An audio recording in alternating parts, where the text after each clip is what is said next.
Hello, everybody. My name is Dax Shepard. Welcome to Armchair Expert. Just wanted to say that we had our first live show last week, and it was so fun, wasn't it, Monica? It was so fun. Woo! It was a highlight of my trip through planet Earth. Yeah. People flew from Seattle in Portland. City's not our city. Yeah, and we saw you, and we love you, and people made signs, and it was, by my own biased estimation, it was a fucking 2-hour party. Yeah, Is that accurate? Great. Yeah. And of course, we were so encouraged by it. We're going to be doing some more live shows. We're going to have a couple coming up in the Texas area. That's a large area, but we will give more details as that approaches. But more importantly, today's episode has a couple turkeys named John and Zach that have this little startup band called Portugal the Man.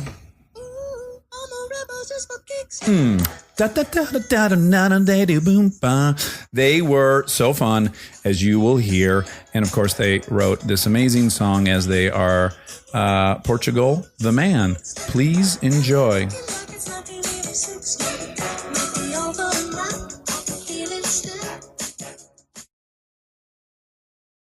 He's an armchair expert.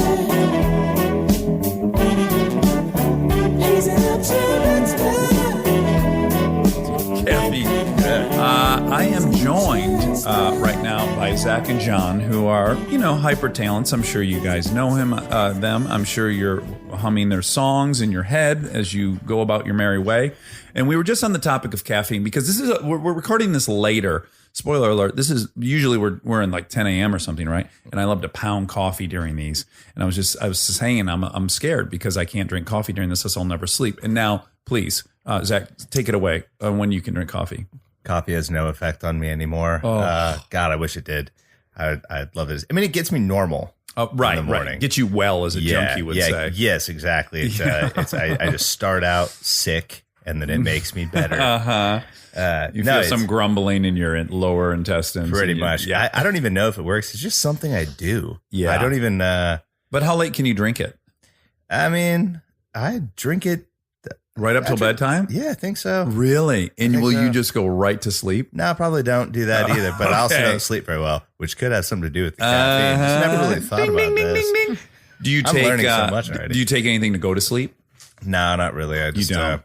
Just That's weird. You're a rock star. Why aren't you taking drugs to go to bed? I know, because I take them to party, man. There we go. I only take them to go up. I know, you have to come down. I know. Yeah. And John, what's your take? Can you drink it right up till bedtime as well? Yeah, I'm pretty much any time. Really? Easy. Wow. Uppers don't really do much to me. I've just never felt it. Oh, really? It doesn't really do anything. Really? And have you dabbled in drugs? I've been around them. You've been around it. You've seen people do drugs. Yeah, I've seen people do drugs around me. Well, I've done all the drugs, just so you know. Sex and rock and roll. We really just not into drugs. Yeah. But I've done everything shy of shooting dope. So you're in a friendly place if you did want to say that, you ripped a couple lines in your day. It would be okay. No one, I don't think, would bail out of the interview. We've done a drug before. Okay. And it's not for you. Uppers is not your thing. Yeah, it's just never affected me. It's never I just feel normal. I think maybe you haven't done enough. I'm inclined to get like a real big chunky rock of something and just see if we can get you up there. All right. We can Anything yet? take this mission on the road. Anything yet? Now, you guys, how long have you known one another? Oh, man.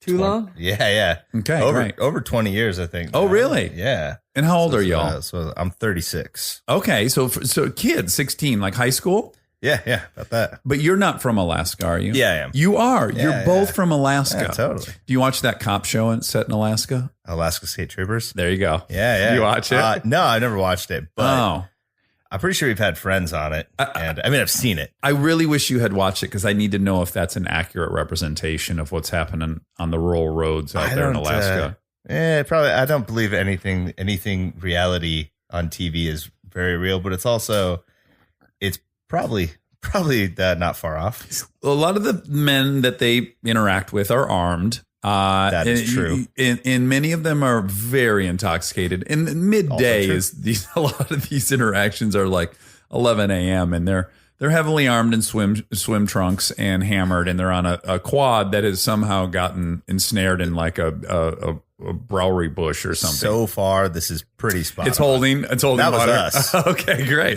That's how we met, actually. That was also us in Michigan, so I wouldn't find it hard to totally. believe. I've been to Alaska a couple times, and I'm going to tiptoe around this because I don't want to offend anyone, but certainly there is a specific state character type that would have left the lower 48 in search of adventure or something, right? Sourdoughs. Or they want to be alone. Yeah. Right, which is a specific personality type. And then folks, I think, are pretty generally proud that they live there. Like it's an accomplishment. Like they're bearing the elements and they're surviving. Is it? Have I gone off? I think that's accurate. Yeah. Totally. Okay. So explain your all's high school experience. Captains of the football team? Homecoming king, right? Yeah. Here. Really? I got along with everybody. You did? Yeah. Okay.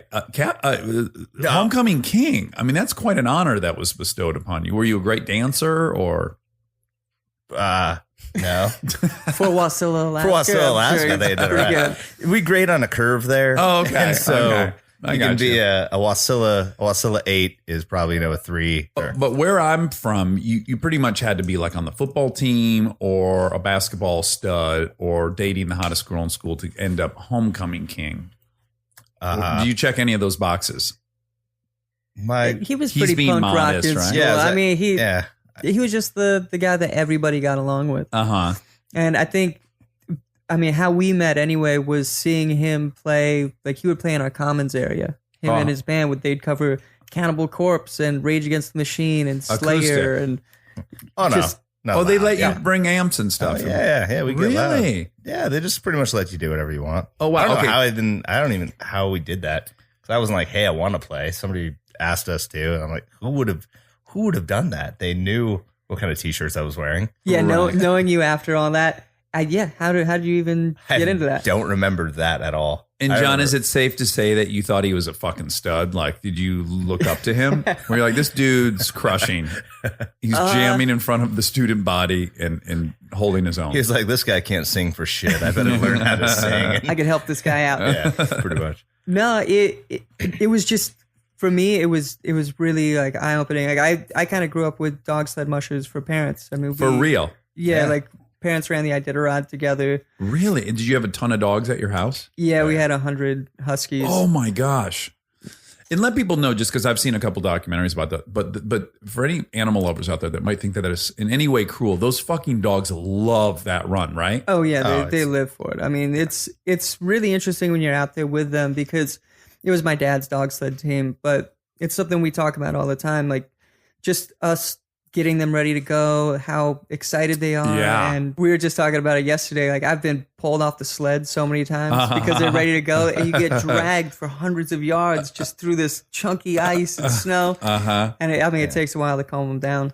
Yeah, and if you can imagine, if you have a dog, hey, you want to go outside? And how much it freaks out. Yeah. A dog's team has like what 15 to 20. Yeah, you have 20 dogs doing that. ready to go. Yeah. They take off. And how are you determining which one is the alpha? Like, are you putting the alpha in the very front harness?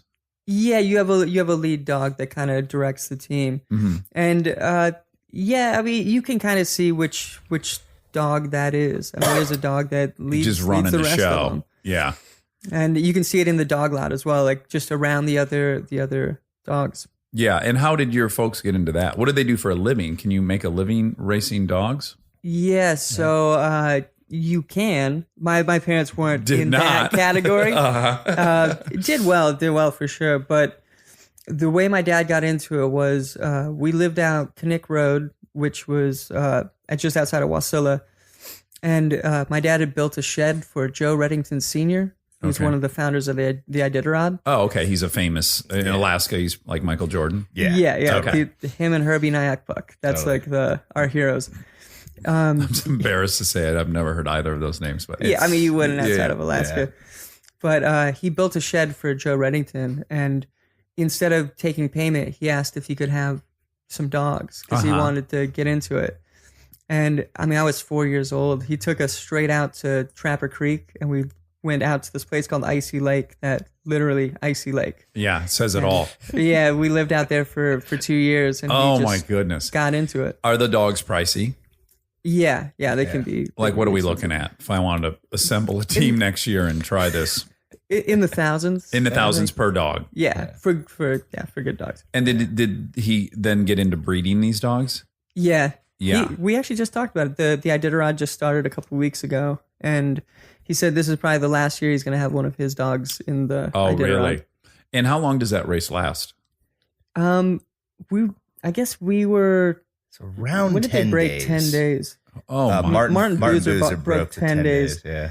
And it's a 1,000-mile sled dog race. Oh, my goodness. So I'm obsessed with off-road racing. To me, the zenith is the Baja 1000. Yeah. And just knowing that you know, if you're the fastest guy out there, you're still racing over 5-foot jumps for 18 hours, and that to me is the height of it. I can't imagine racing for 10 days with dogs as my Pretty crazy. engine. I couldn't imagine it. And they're either. sleeping out there. Like, so what do? They mush the dogs for how many hours a day? I'm not sure how long they go a day, but it's. And it's you're- dark you're as fuck sleep right now, deprived. right? It's just dark up there. Yeah, it's dark. time of year. You're sleep deprived. These people hate themselves. Is it safe to say that there's a lot of self-loathing in the dog racing world? Alaska in general. You know, Yeah, Alaskans. We're really proud, and man, it's a real mix of both. It's confusing. Yeah, and I don't know why I feel compelled to say this, but also saw a really cool Discovery Channel episode about which animal had the best endurance of any animal in the world, and they're comparing all these, and it was those dogs. That's the number one. They can run at 75% for like 21 hours straight, or something crazy like that. Like, right, yeah. if they bite a muskox or something, they can just track it for life. They don't give a fuck. They'll just wear it down. Yeah. Yeah. That's crazy. So, how do you get into music if you're, you're growing up in a dog kennel? How does that happen? There wasn't a lot to do, I guess. Besides that, you could kind of sit around, and when it's really cold outside and the sun goes down, 2:30 in the afternoon. Yeah. You can. One of the things you can do is pick up a guitar and figure it out. Right. And you started at what age? I started about 12. Okay. I played music before that. I played saxophone for a long time before that. I played a lot of jazz and classical, but I never listened to that stuff for that. I was listening to rock and roll. Yeah. And but I'd never, and my dad had a guitar in the closet and stuff, but I didn't I was always listening to Zeppelin and the Beatles and Pink Floyd, people Zeppelin. that are just really, so I never thought I could do that. And then I heard that's Nirvana. pretty hard. Yeah. Yeah. I heard Nirvana. And Sure, it we can seemed- play It Smells Like Teen Spirit. Yeah, I was like, this sounds, I just loved it. And I fell in love with it, and I connected with it so heavily. And then I thought, I was like, that solo, I think I could play that. I think I could figure that out. Yeah. And so I broke out the guitar and just pretty much learned. I think that's been a part of the large appeal of punk forever. Absolutely. Yeah. So similarly, I was 16. I think I went and saw Mudhoney. Someone had the awesome. very first press of that album, Nevermind. They played that song. We were all like, what the fuck? And then, Yeah. later that week, we were able to play that song. And it seemed like, well, fuck, this my favorite thing I can do. Exactly. Yeah, it's got a good a learner's curve punk rock music. Totally. Yeah. That's what made you think, like, well, if I could play that, maybe I could come up with my own song. Yeah. And then you just keep trying that, and still haven't done anything as good as Smells Like Teen Spirit. But Well, no, yeah, who can? yeah. What working But on. you're right, Zeppelin. If you're if you're listening to Jimmy Page play the guitar at his height, Yeah, you just don't really or John bother. Bonham play the drums, you're Yeah. kind of like, yeah, maybe I should skip this whole thing. Yeah, totally. Yeah, that's the problem with comparing yourself to people. You'll never start anything, right? Because why would you? Exactly. Yeah, I never wanted to play music because we grew up, away from town. So it'd be 2-hour trips to go get groceries. Uh-huh. And we would listen to oldies radio. And it was just the Beatles and Motown and Sam Cooke and all of Uh-huh. that. And it's all so untouchable. And it seems like so long ago as well. Yeah. Like, I just really didn't know much had happened since. I mean, I knew of Michael Jackson, but Michael Jackson is also untouchable. Yes. It's, for me, it was seeing Zach. Someone and his could have band made a play. great Michael Jackson joke right there, but I just couldn't construct it quickly enough. But you said untouchable. Untouchable. There's something really there. So I'm afraid this is a lonely childhood. No, who are you playing with? I don't mean musically. I mean 100 just dogs. who are you playing with? Dogs? Oh, I had a younger brother and, You and did? sister. Yeah. Okay. So you had family. Yeah, we did weird, really, really weird stuff looking back on it. I mean, like I used to walk around in the winter just listening for mice or rabbits or like whatever was hopping around. Uh-huh. And we would follow porcupines around. You're almost Nell. Do you remember this movie with Jodie Foster yeah, where she was I like love abandoned Nell. in the woods? I mean, this is like did you That's you why have I your own connected with language or anything? So when you how do you then end up at this? Were you homeschooled up till high school or? No, we went to school. I mean, we lived up Kinnick. We were just outside of town. I got you. So we outside were- of what town? Wasilla. Okay, Wasilla. And I went to Snowshoe Elementary, which was kind of down Kinnick as well. They were all small places. Yeah, like how many kids are in your grades in these schools? When I was in Cooper Landing, there were 2 kids in my grade. Oh my God. Like- You must have gotten the best education in the world. Well, You might prove this. One of those kids would grow up to be the other teacher, though. It's like, you never know. Right. Yeah. So when you go to the high school that Zach's going to and you see him, is that when you first saw him or did you have classes together? yeah, that was kind of my first real time like in like a bigger school. Yeah. And it was A lot of seeing girls him. now, right? Yeah, there are girls around. Is your mind blown? It's like getting out of prison, basically. I was extremely shy growing up. Oh, you were? I didn't talk to anybody. Okay. I mean, even seeing Yeah. his band play, I was in the background. I was Uh-huh. just kind of taking it all in Yeah. and thinking, like, wow, if these kids can play these songs, like, why couldn't somebody write it? Like, why Uh-huh. couldn't we write new music?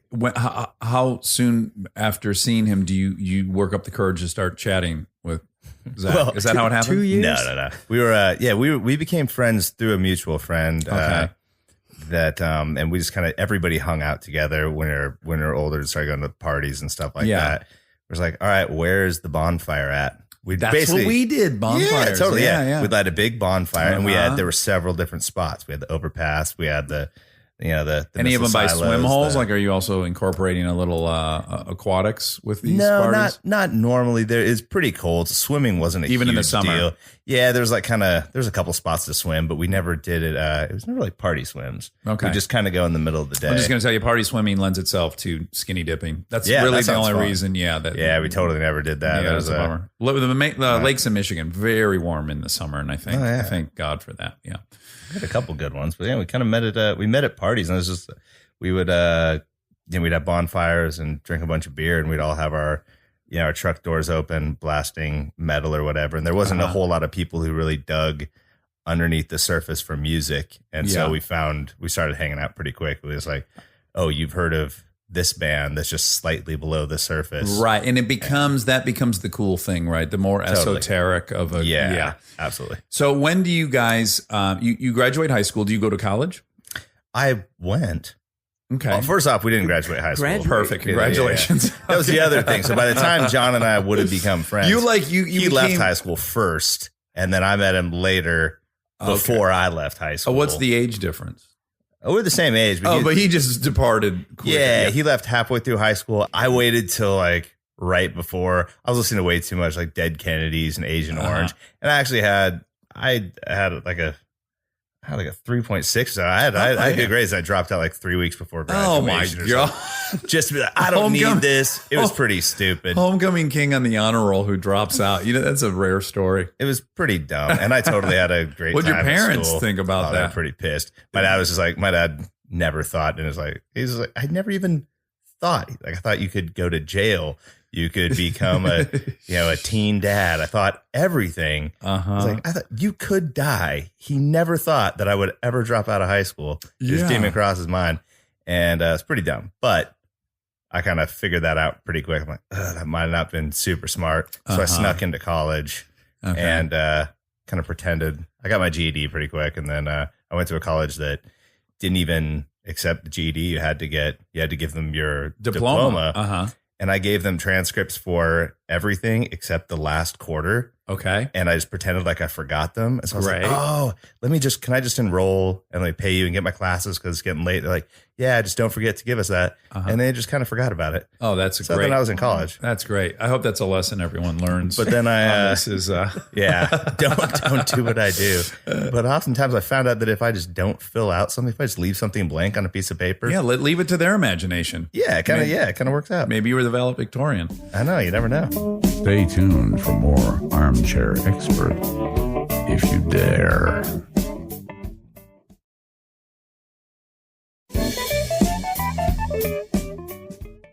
John, you didn't go to college? No. So what are you doing after you drop out?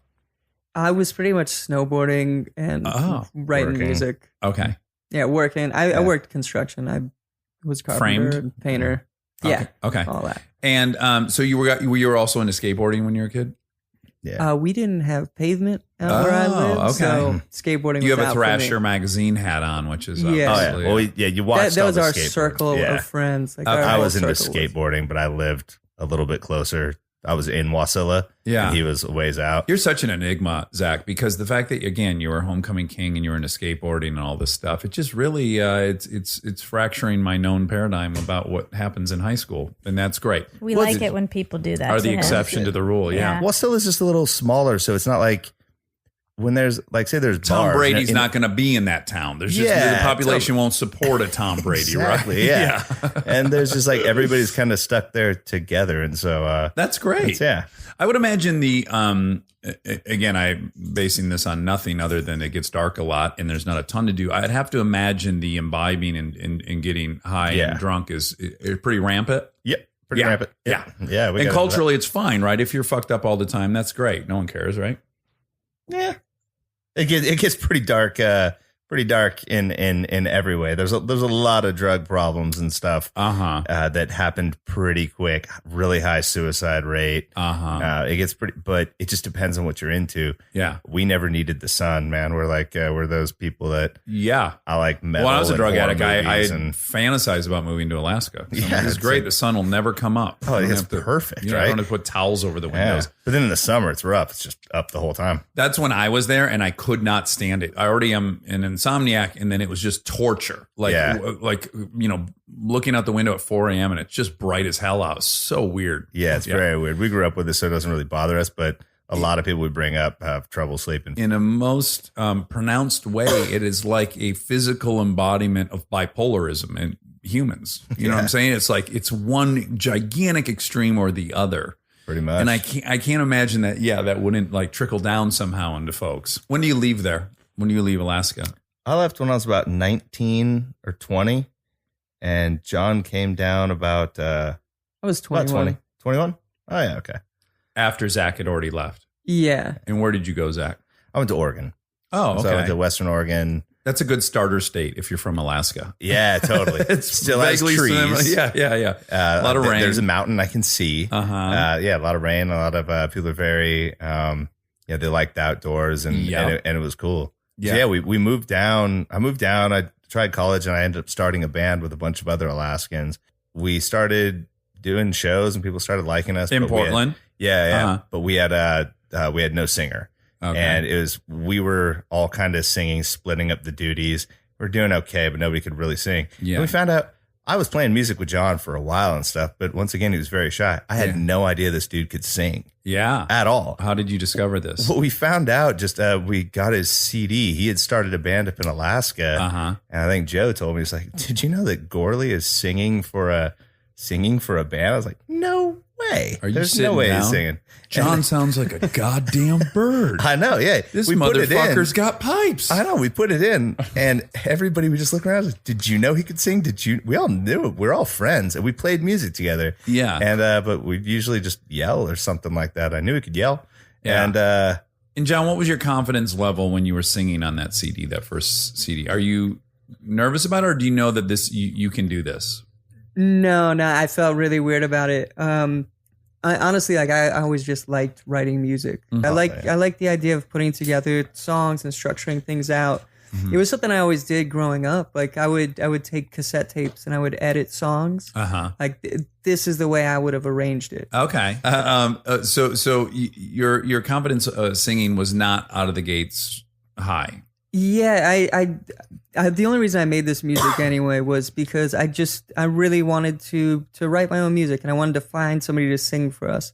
And that was the goal. Yeah, even the first bands, I looked for a singer for this band for the first few records. Really?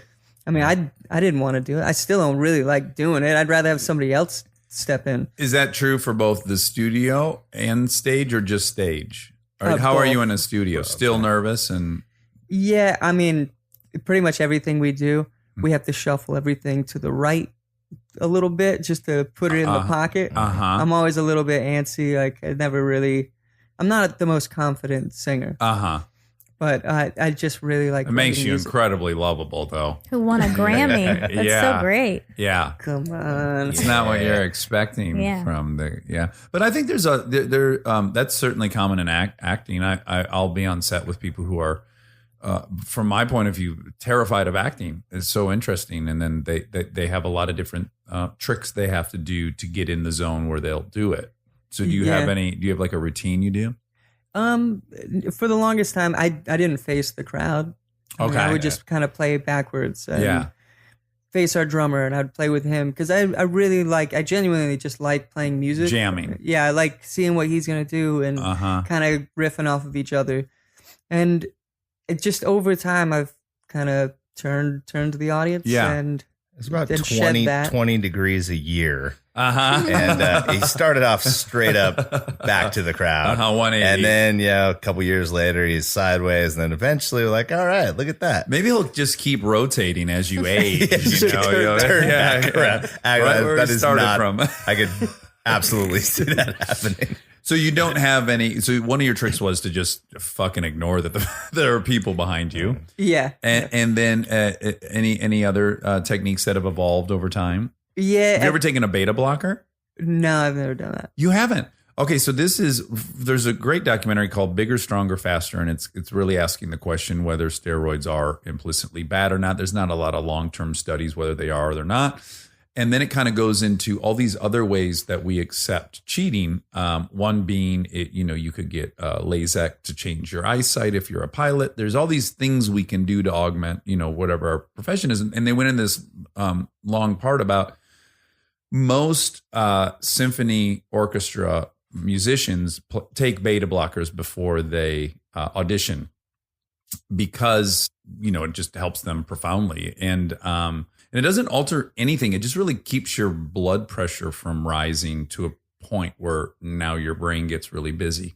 And I'm wondering if that would be relief for you. Yeah, that's really interesting. I mean, I'm down to I have try some in my anything. pocket. Do you want? Yeah. Let's try. Do you know a guy? Cool. What would be great is if I gave him some and he just started singing and then we just couldn't shut him up. I mean, we Like, could it's just try this fear. right now. I wish. But really, I would really be curious if you did that and then you let me know. Again, it's not mood altering. And I think they'll prescribe them to people who are really afraid to fly. No, as well. Oh, yeah, for sure. Some of the guys in the crew and like our keyboard player takes it every now and then. It's like when you have to, it's when you have to talk to people or you have to be. Yeah, same with anytime we have to say something to an audience. Yeah. Fucking terrifying. The journey that you guys are on is spectacular, right? It doesn't happen to many, many people, and it's certainly not many people from Alaska. But it is interesting that because you've gotten to this point, the people around you start assuming that you have all these other skills, which are unique skills, right? So how has that been for you guys, that part of it where it's like, okay, guys, time to be public personalities? And we're kind of having fun with it. It is fun because of the recent pop Explosion. success that we've gotten. And like we've been talking about, I'm 36. I'm from fucking Wasilla, Alaska. And we are literally on pop charts right now with a bunch of young, tan Boys. people with six packs and places we don't belong. Yeah. So it's super funny. So we don't have to worry about a lot of people have an image to worry about and things, and we can just kind of we get to have fun with it and we get a joke. Yeah, and I think it lightens the mood enough to where we don't really give a shit. We're super happy where we are. Yeah. We're grateful, but we also don't have to worry about. You weren't aiming for this place, so you don't feel super compelled to protect it. Maybe. Yeah. Yeah, it's I a mean, weird thing, like having a little bit of indifference along with this. Like when we walk into, I mean, any interview, we do Radio Disney or Nick Radio, we do things like that. It's awesome and it's super fun. Like the hosts on those shows are so good at what they do. Yeah. And they rarely get to do that because you have to come in with what questions you're going to ask. All right, take these off the list. Right. You know, they'll ask us what they can and can't talk about. Yes. And there's nothing. I mean, you just answer the questions. Yes, but is there a trap? Because there's a punk rock persona, and that's where you guys come from.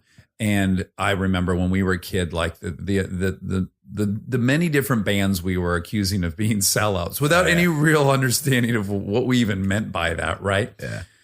I think on a deeper level, if you look at what that really was saying, it wasn't about selling out. It was about, we're already a group of misfits. That's what binds us together, is that we feel excluded by the football team. And so here's our little group of people. And if you get success, wait, now you're leaving our little group of people and you're now on the football team. And so some of it is like self-preservation, self-defensiveness to act kind of too cool, or so let's just say like the Grammys must be a complicated experience for you guys, right? Like you get nominated for a Grammy, and if I'm you, I guess my knee jerk is like, well, we don't give a shit about the Grammys.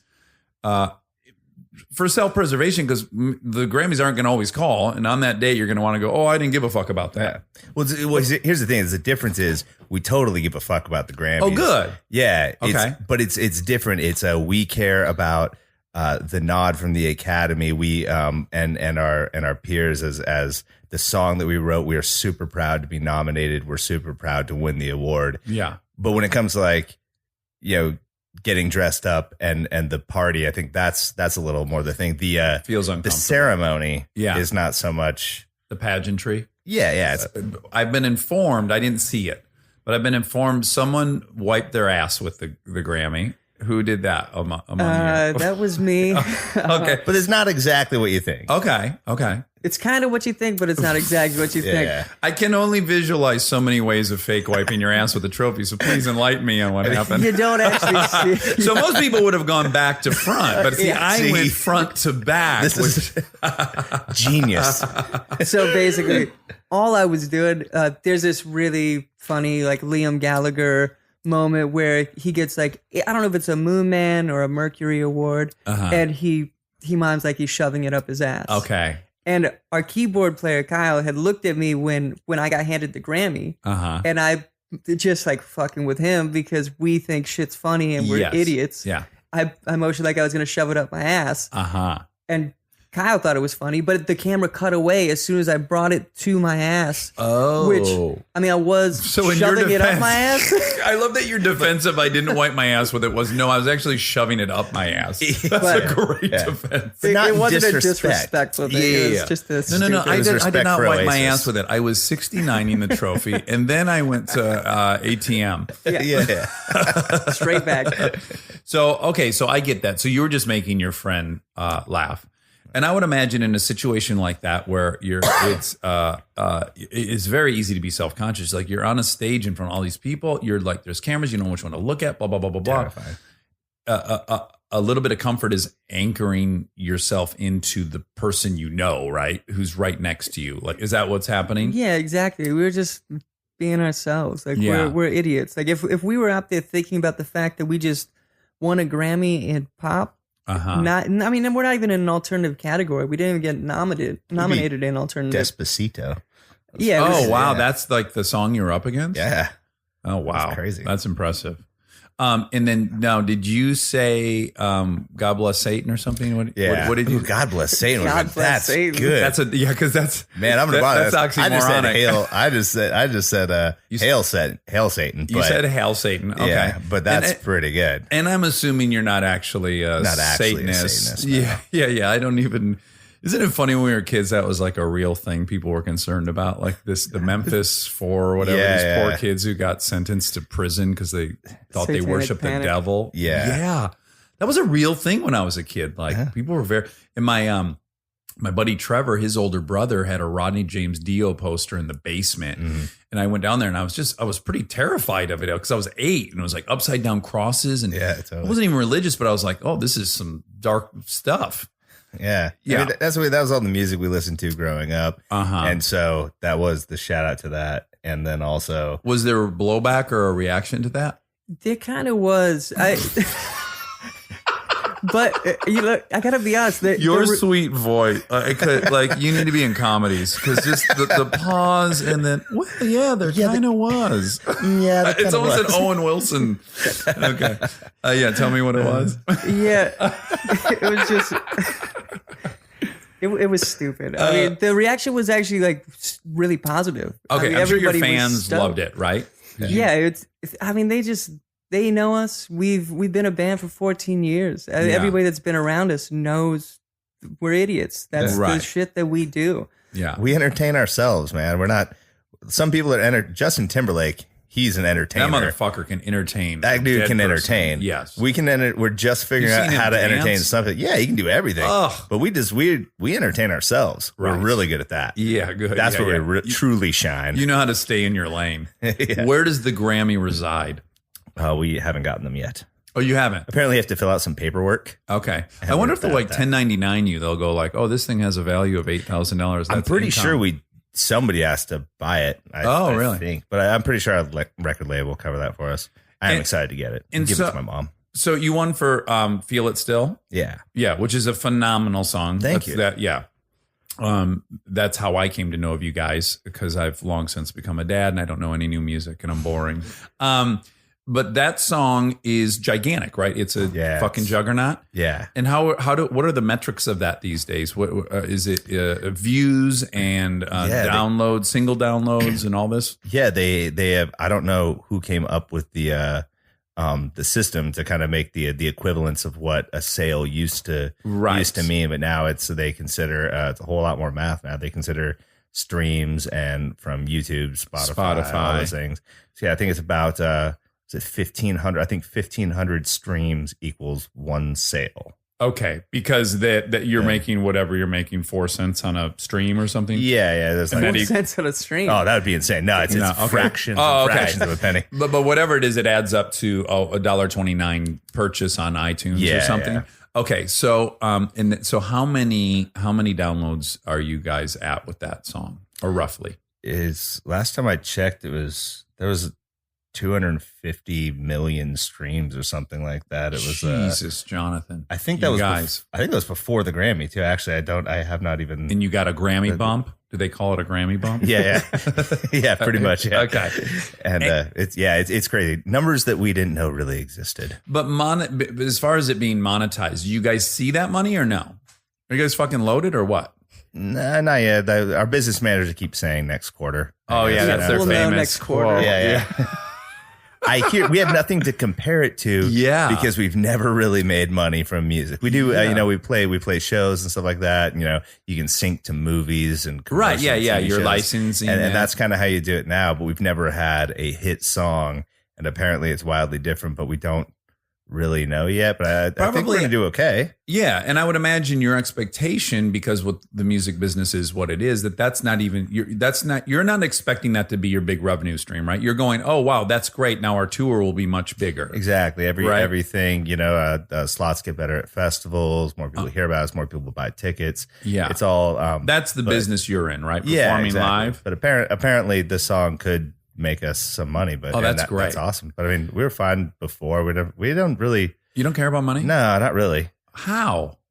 I don't know, man. We've always just lived hand to Within your mouth. means. No, we've always lived above our. You didn't sit around and fantasize about like having a ski boat and shit. That you're not interested in that kind of stuff. I like. I mean, for a minute, and then I realized I'm like, I don't need a house. I'm literally never home. I don't need a car. I rent cars. I don't. So you don't have a home? No, I have a home. Like I live with my girlfriend. Like Kyle and I shared our keyboardist and I shared an apartment before. In Oregon? I pay rent for a place. I literally haven't walked in the doors of my apartment in probably 5 months. Oh wow! And we're always gone. We're always touring and stuff. And so, but this is in Portland. Yeah, it's in Portland. Yeah. Okay, great. Do you want to give out your address in case you want fans to stop by? Sure. Yeah. Maybe they'll throw make doobies sure, or something. Could somebody pick up my Amazon packages and make sure they're Yeah, not that just could be getting stolen off the porch? I'm sure that's a service one of your fans would love to Yeah. provide. Stay tuned for more Armchair Expert, if you dare.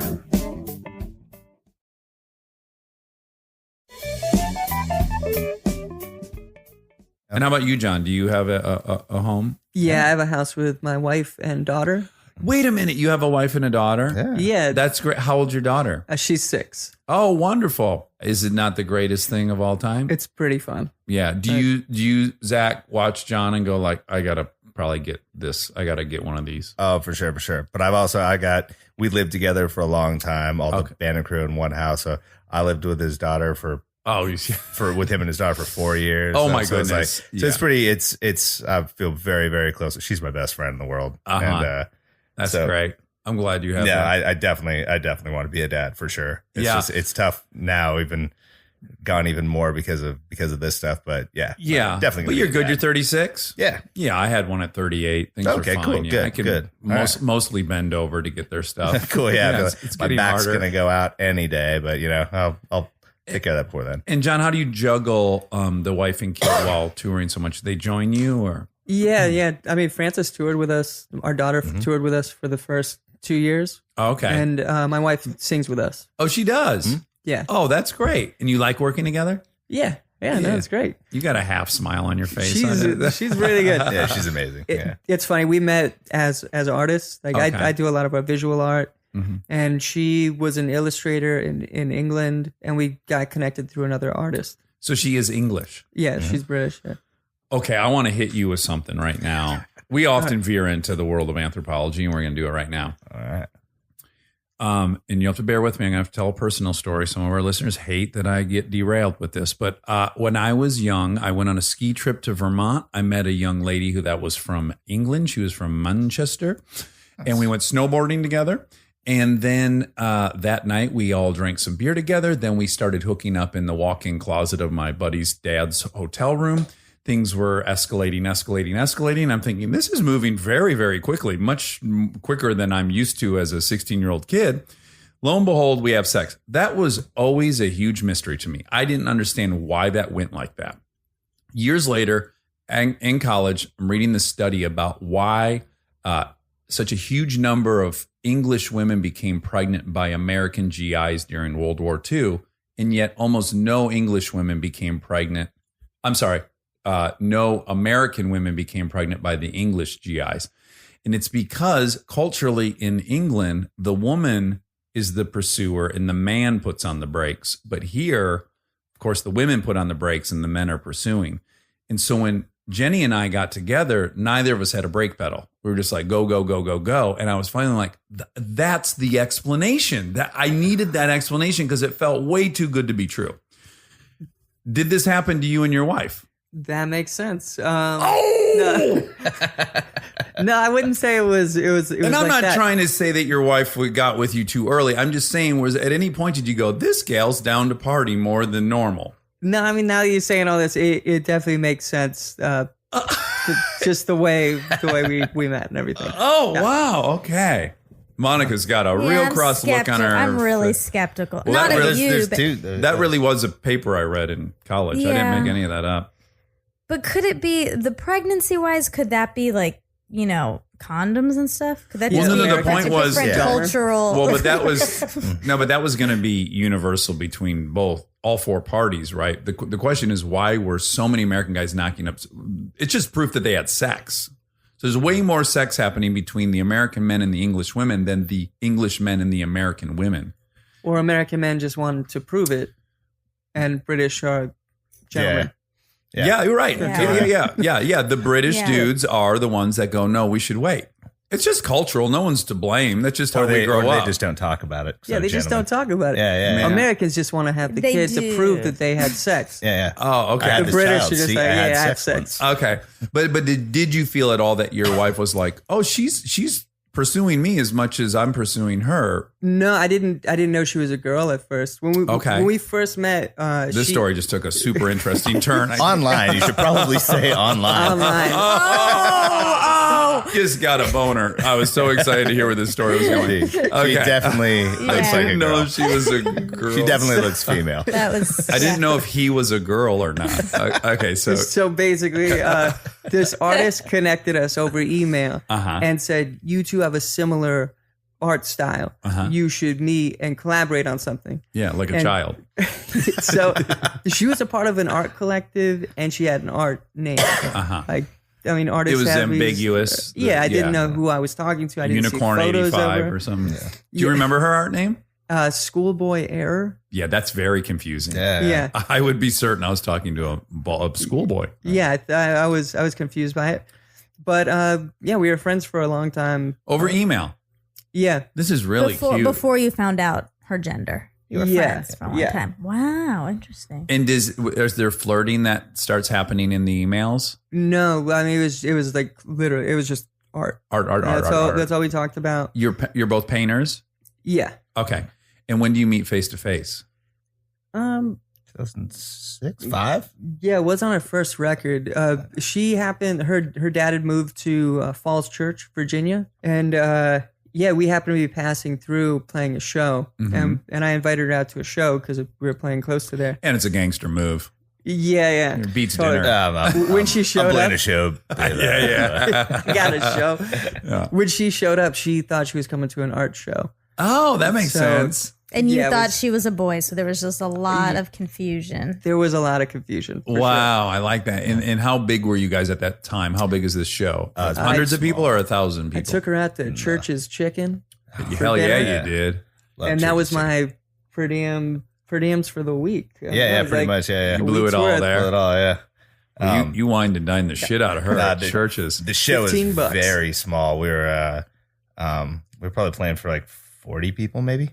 Yeah, I think we were the second of 5 bands. So isn't that's kind of encouraging, right? Because you can trust certainly her reaction a lot better than if you were single today and invited someone to your show. Who knows, right? Yeah. Yeah. That could be intoxicating for someone to show up at a show with thousands of people wanting to be close to you and they might have a chance. I suppose so. I don't know. Oh, you never think about that, I'm sure. I don't really. I mean, We're old, dude. that was a young man's game. Yeah. Okay, right. So you're both in monogamous relationships. Yeah. Yeah. Okay. That would be hard. I find that to be challenging. I have a similar job where I have to go make out with people and pretend I'm in love with them, you know, and then not have sex with them in our trailer. I think it's like if I don't know. Yeah, a lot of people say that.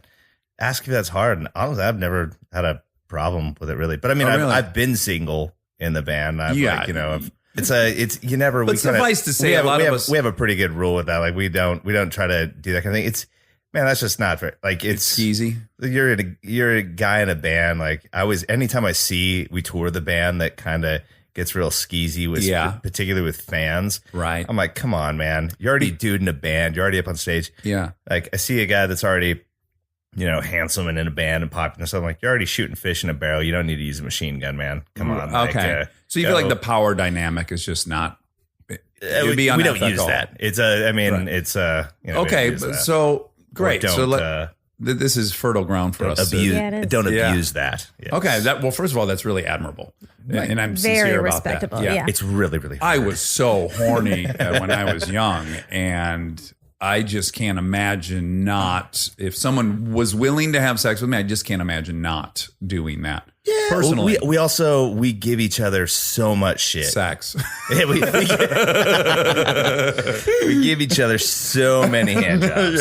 With our mouth. We never let And, ourselves get horny. That's Yeah. band rule number one. Oh, totally. So it clouds, you know, it clouds your judgment. Sure. Yeah. Yeah. It's so Your you do what plane you got to do, suffers. man. You know. So, but we would agree, though, that historically, right, quite often what compels men to do anything, whether it's build a bridge or a skyscraper or a super highway, is to get notoriety, glory, and then hopefully a woman. Yeah. It's a part of the recipe, right?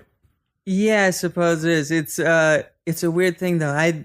I didn't like the Stones Okay. growing up, mainly because of like Mick The Jagger rock on and roll stage and the thing, rock like- and roll thing. Oh, really? Because how sexual he was? Yeah, I was never a rock and roll kid. Okay. As much as I like rock and roll, it's like Do you still not like the Rolling Stones? No, I like the Rolling Stones. Okay, because Nah. I think we got to agree they're the best rock band of all time. No, Well, we could talk about that. well, who is it? I mean, I'm a Beatles kid. Beatles, yeah. You're a Grew up on the Beatles. Beatles. Okay, so let's just say the Beatles are number one. Who's number two? I don't know. I'm Beatles, Floyd. Oh, Floyd. Yeah, like Okay, Big Floyd. Yeah. more of the art. because you like the rock. sophistication of their music, the arrangements and everything. I don't know what it is. I was super into the Rolling Stones. I was mostly into Led Zeppelin. Then I was into Rolling Stones. But when I did hear the song, I wake up, I get out of bed, I run a comb, a girl's my the places that song goes It's insane. in 5 minutes. So many key changes and so many just like Yes. crazy. It's like a movie. I was like driving in my car. I heard it, and for the first time ever, I was like, "This is the most complicated, seamless, wonderful, somehow in its totality, perfectly all the same tone. Yet it's nuts." I felt the exact same way. Happiness is a Warm Gun was a song that like by the Beatles that How's that one go? that's the she's not a girl who misses much. And then but it ends up with the Mother Superior and it's like 3 different songs in one and it's incredibly short. And their recording equipment back then did not lend itself to stitching things together. So it's like they had to play pretty big hunks of that seamlessly, right? Yeah, they did a lot of. I mean, the Beatles really were innovators.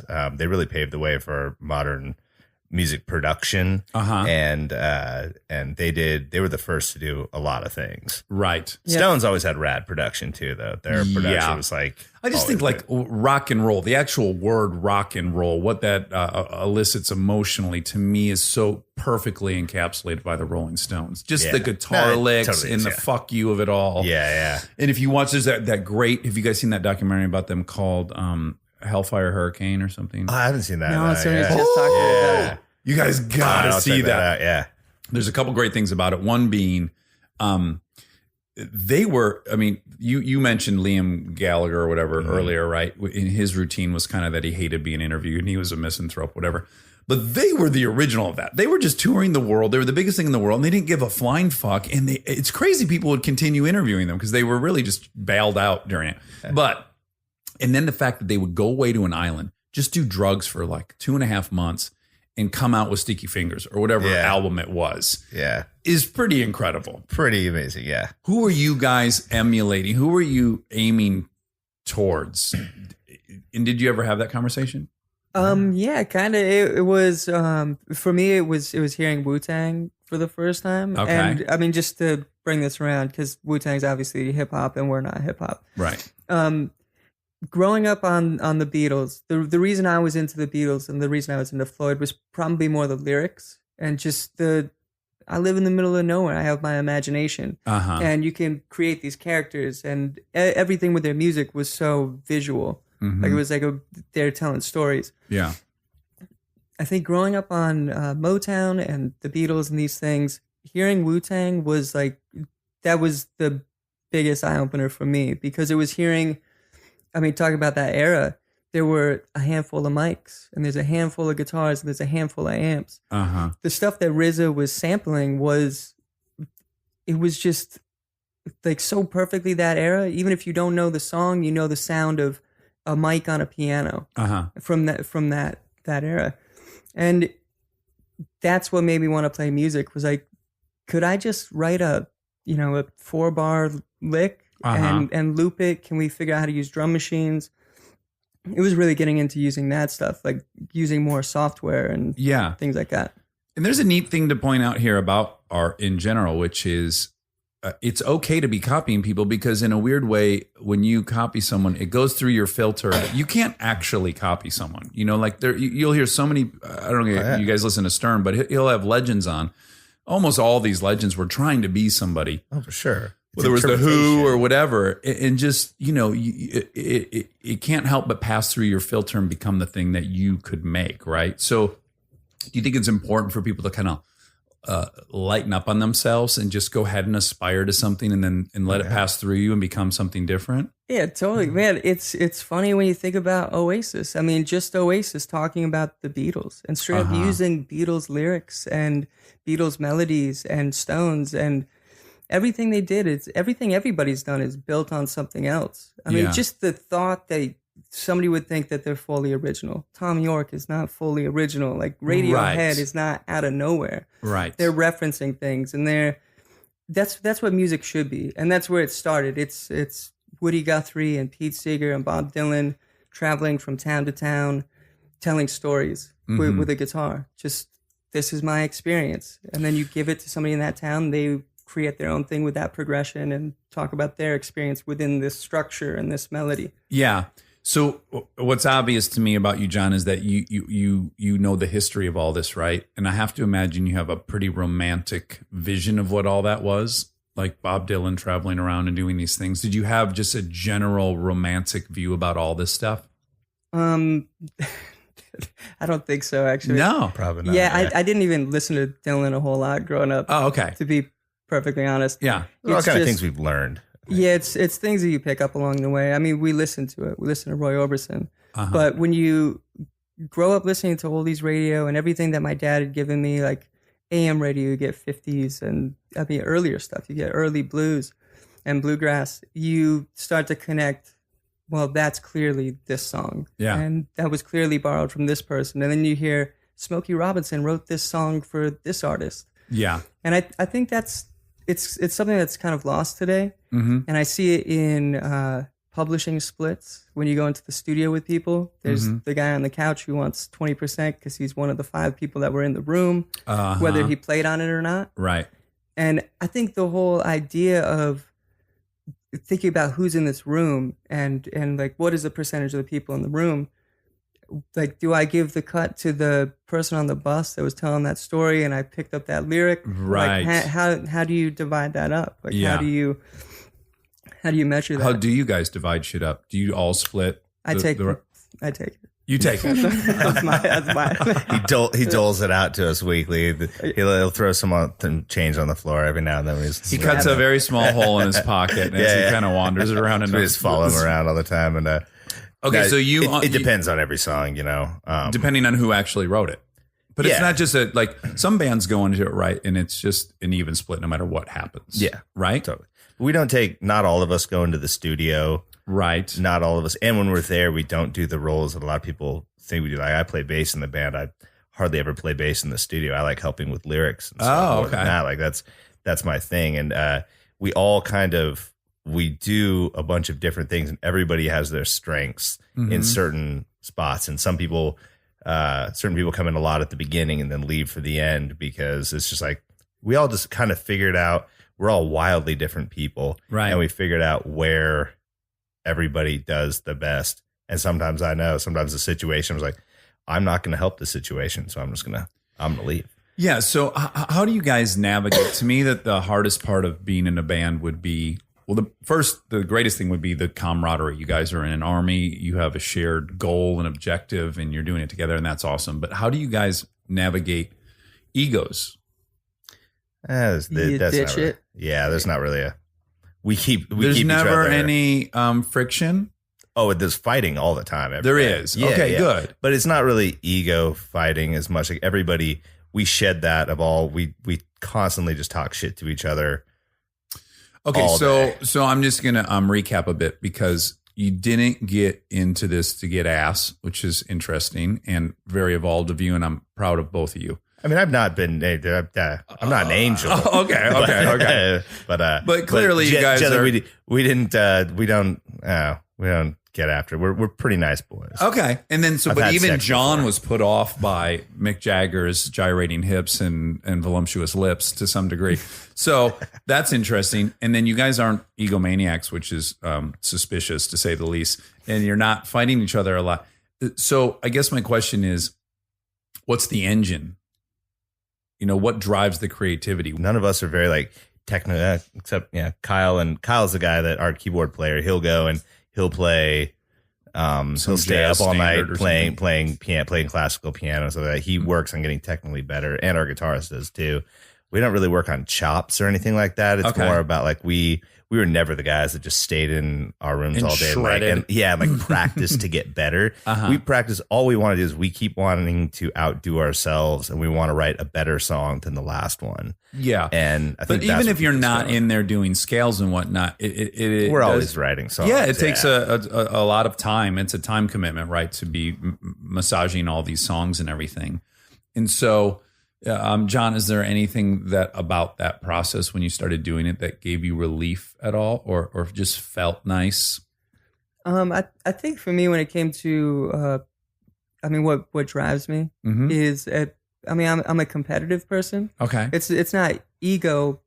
There's got to be a little bit of ego to that, Sure. but it's probably a lot of like wanting that era. Like I love the 60s. I loved hearing oldies radio and saying every single song is amazing. How did they write songs in under 3 minutes and all of them are so great? It's wanting that competitive era of music back and really trying to just it's outdo ourselves, but push our contemporaries to write better songs. Like I want to have some competition in music. Yeah. And totally. see Well, better music happening. The Beatles famously had the Beach Boys, right? Yeah. In Pet Sounds, there's some big, guys would know it better than me, but there was some rivalry, and then the result was Sgt. Pepper's. Yeah. Is that- Yeah. And they theorized that sent Brian Wilson into a dark place. Yeah. Who's your Bummer. Beach Boys? Or you can be the Beach Boys in this scenario. Is there a band that you guys feel like, fuck, man, that song's pretty goddamn good. I wish that song was just a little less good. Oh man, I don't really listen to them, but actually, you know what? I won't even shout them out. Oh, really? Oh, you're that dark of a competitor. That's how competitive he is. Wow. You don't want them to know you're coming from them. Oh, shit. How about you, Zach? Is there a band out there that you think is doing what you would want to do? Or that I'm you not could as. strive There's to a do? bunch of people. Yeah, there's a bunch of people that Who are some of them? Kanye, Kendrick. Those guys are doing rad shit. Okay. But it's not really in competition with us. I'm not as competitive, but there are people like in our wheelhouse, but we're always fans of them because there is that kind of thing. Even if there's a competing band who we may fight for on, In the charts. chart positions, I'm pumped that if we're high up, if we're battling for number 1 and number 2, Yeah. I'm like, all right, the world's getting fucking cooler. Yeah, So I'm all for that. I totally want to be number 1. Sure. But I want the top 10 to be filled with amazing acts and amazing Yeah, but artists. as you said, there's some fruit that comes out of competition, right? And if you're being Makes driven, everybody better. yeah, There are acts that I wish would try harder. And I really hate saying this one because I really like their music. Yeah. I think MGMT, when they put out that first record, it was super, super impressive, and it broke through to the mainstream, and it did this thing that is so unbelievably rare. And one thing that I didn't like about that was they acted like it was a joke. They broke through this record and they said, oh, well, it was just a joke record. We made like lyrics, we were just fucking around, made this great, really amazing record that, it's made a huge impact on so many kids and so many experiences that were, had by so many people with this record, and they think it's a joke. And this goes back to I'm getting confused. Who's the guys that are on every single song now? They're with Halsey and You're thinking of Chainsmokers. I am. Because they did a similar thing. I just heard them interviewed, and I think they put out a joke album that got really popular, but it really was a joke album. Yeah, I could believe And then that. they were kind of embarrassed that it got popular, and then they just had to learn to embrace it. There's a really great Chainsmokers tutorial, how to write a Chainsmokers song. Oh yeah. Everybody should look It's that up on on what, YouTube. on YouTube? That's pretty That's funny. fine. Yeah. You think I could Okay. learn to write a Chainsmokers song? It's This just pretty funny It's to pretty watch. funny. Yeah. Yeah. It's pretty good. Yeah. Okay, so I watched. I did a little research on you guys, and I ended up watching this video. Is it Live in the Moment? Yeah. Yeah. Now there's this inexplicable car chase in this video, and it's in a '90s front wheel drive Cadillac Eldorado, Which is in my driveway now. you have that, Yeah. Well, we have one of them. One got wrecked. right? I got so much to say about just that because I worked for General Motors at that time. It has the 4.4 liter V8. I think so. We don't. They gave us the wrong keys. I think they threw away the keys to the one they crashed, and our keyboardist Kyle's trying to use that to get around town. Okay. It still has the puppet heads in the back seat too. Who thought of this idea? Why? Who pitched this? And what? First of all, I loved it. So I'm asking these questions as a fan of the video. It was kind of, but it's preposterous. How did this idea come about, and why did you guys embrace it? It was kind of a lot of people talking around a table for this one. It was we had joined forces with our buddies at Widening Kennedy, who is really amazing ad agency. Okay, and we ended up working together on this album. They got time and funding to do just fun projects. They do a lot of commercials and they're creatives, but they're always having to make people happy and be very specific about their things, which they're very good at. And so to keep them creative, they decided they just wanted to do a project just for fun. We didn't have to worry about making any money. Right. You were just like for fun. You were like the pro bono law case that exactly. a lawyer takes. And it was it's like one of those movies. Keep themselves feeling good about pretty themselves. much. Yeah. And we had been friends with these guys for a long time. We'd often just go out drinking or sit around dinner and come up with crazy ideas. And now we just decided to actually use them and turn them into videos.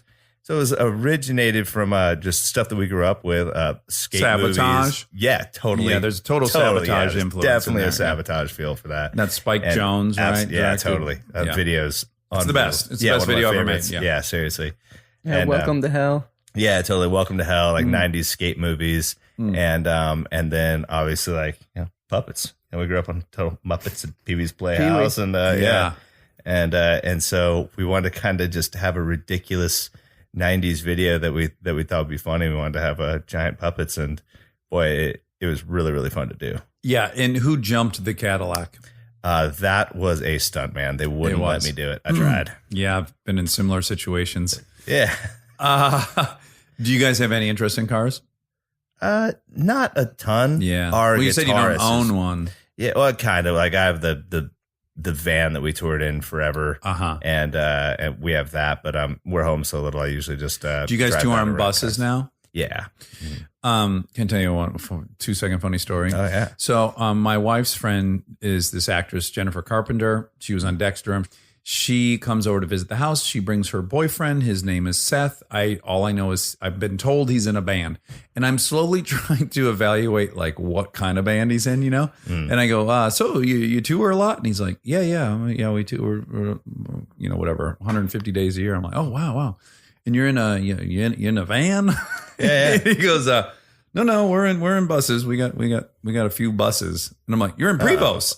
And he's like, yeah. Well, it's Seth Avett from the Avett Brothers. I then come to they become my favorite band, and I've seen them a bunch of times. But just the moment where I'm asking if he's in a fucking 81 Dodge Beachcomber, and he's being very polite. Well, you have to know, because a lot of people, if I'm just meeting a guy, I'm talking to a guy in Uber or something, it's like, what do you do? You in a... And I'm like, I play music. I'm in a band. He's like, cool. What restaurant you work at? And and you don't really want to say.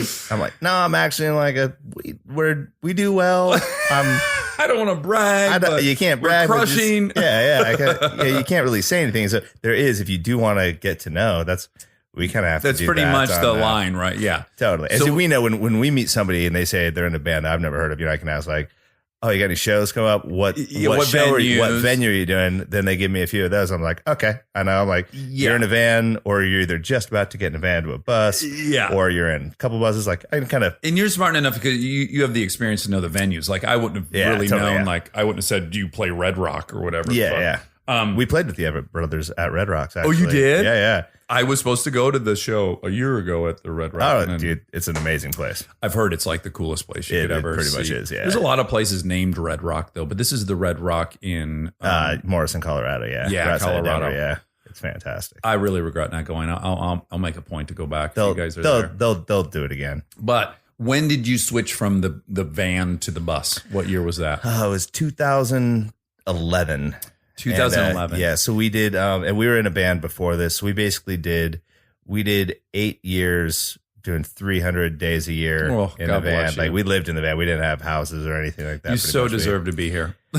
not in my attic. We paid our, but at the Grammys. It's really great. But tell me, the first time you guys walk onto a Prevost tour bus, Are you guys? Do you look at each other and go like, "Oh my god, what the fuck?" Basically, it was a ridiculous day. The venue that was like the biggest venue in town that we could ever play, we had already done to where we could sell that thing out now. We actually used it for rehearsal. We rented it out for ourselves for 2 days because we actually had a light package and we rented audio gear for the first time. It was the first time we were going out on a big tour, and we had to figure out how to use it. So we rented out the venue that was always kind of untouchable to us, and we were just like, man, this is just ours to practice in and kind of figure out how to do lights and everything. And we were still our own crew. We still had to load in and load out every night and pack the trailer.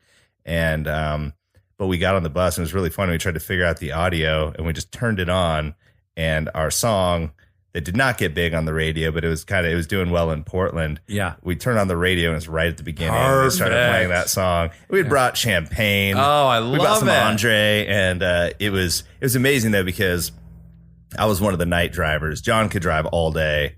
And in the van, yeah. And so we didn't sleep very much, and so I would drive half the night. And so we started off in Portland, and our first show was down in the Bay Area, and that drive always fucking killed me. So I'd drive all night and then do a show the next day, then usually do press. And so I just start off the tour. I'm like, day one, I'm already just tired as fuck. Yeah. And you just never really recover. Right. And so I remember I had a few glasses of champagne, some shots, and I remember going to sleep. Is waking up in San Francisco. And I was like, it was the best day. Did you think, oh, fuck, I can never go back? What I learned was we do miss a lot of things. We had a lot of freedom, but it was also before we had to do, we had press. It was before people cared about us at all. Right. So it was really fun driving through the desert on a day off, and we'd see what looked like a cave at the top of a mountain. Like, hey, let's pull off and just go check that out. Yeah. And we'd see world's biggest blank. Ball of twine. We saw all of that shit, all the gas stations, and we had a lot of fun doing that kind of stuff. Being broke and on the road, you find very interesting ways to entertain yourselves. Yeah. And we had a lot. I miss that. And it probably generates a little more material. Yeah. As life gets softer, less and less material starts flowing from, right? Because adversity creates most art in some way, right? You got to buy your own groceries. Like it's so necessary. Can't write. I don't see how people like Tom Cruise do what he does. I mean, that's ridiculous. Like, how does he can't go out and buy groceries? How does he know what normal people look like? Yeah. How does he do that? That's why it's actually that much more impressive when a guy like that does stay relevant, doing great work, all that stuff, because it gets increasing. It's particularly hard on comedians, because if you look at most comedians, their early part of their career, most of what they're portraying is the people that shit on them their whole lives, right? Mm-hmm. Like it's either their fucking high school principal or this guy that, some boss they had, right? But as that gets further and further in the rearview mirror, and you're the boss and you're the one shitting on people, you run out of material and relatable. And you watch the comedians just traditionally don't age that well because they get, their life gets good and they like themselves, and there's no reason to. Gets weird. Yeah. And you can't relate. Like, don't you just hate it when you're private jet? Like they run out of your food, so you have to drink. Oh, we had to refuel in Iceland. Oh my god, I thought bullshit. You know what I'm talking about, right? It's got to be tough. Yeah, but to that point, do you guys have any? Do you think about that kind of stuff? Like, God, if we get even self-fulfillment, self-actualization, those things are dangerous for an artist, right? Yeah. Self-esteem is dangerous for an artist. Totally. I mean, I'm coming to I'm trying to redefine my point of view, where I'm now separating that, where I don't have to be so afraid of being penniless to motivate me to write a script. Like, I got to unplug that, right? Yeah. I'd like to write from a place of happiness and figure that out. But do you guys have those thoughts? Yeah. I mean, we worked on this record for 4 years. And there was a point where we were recording, we were out in Malibu, and we're recording with Mike D, who is our fucking hero. Sure. And we're at Shangri-La. We're at Rick Rubin's studio. Yeah. And drinking smoothies every single morning. And everything we did was great. I mean, it was all so good. And there's just something about that it just got to this point where every single day, like, this is rad. We got another song. Like, everything was flowing, but it didn't it just wasn't feeling like You had earned it. yeah, we didn't have that struggle. Like it's got to be there. You got to be working for something. Do you feel that the work was not as good as previous work where you had struggled?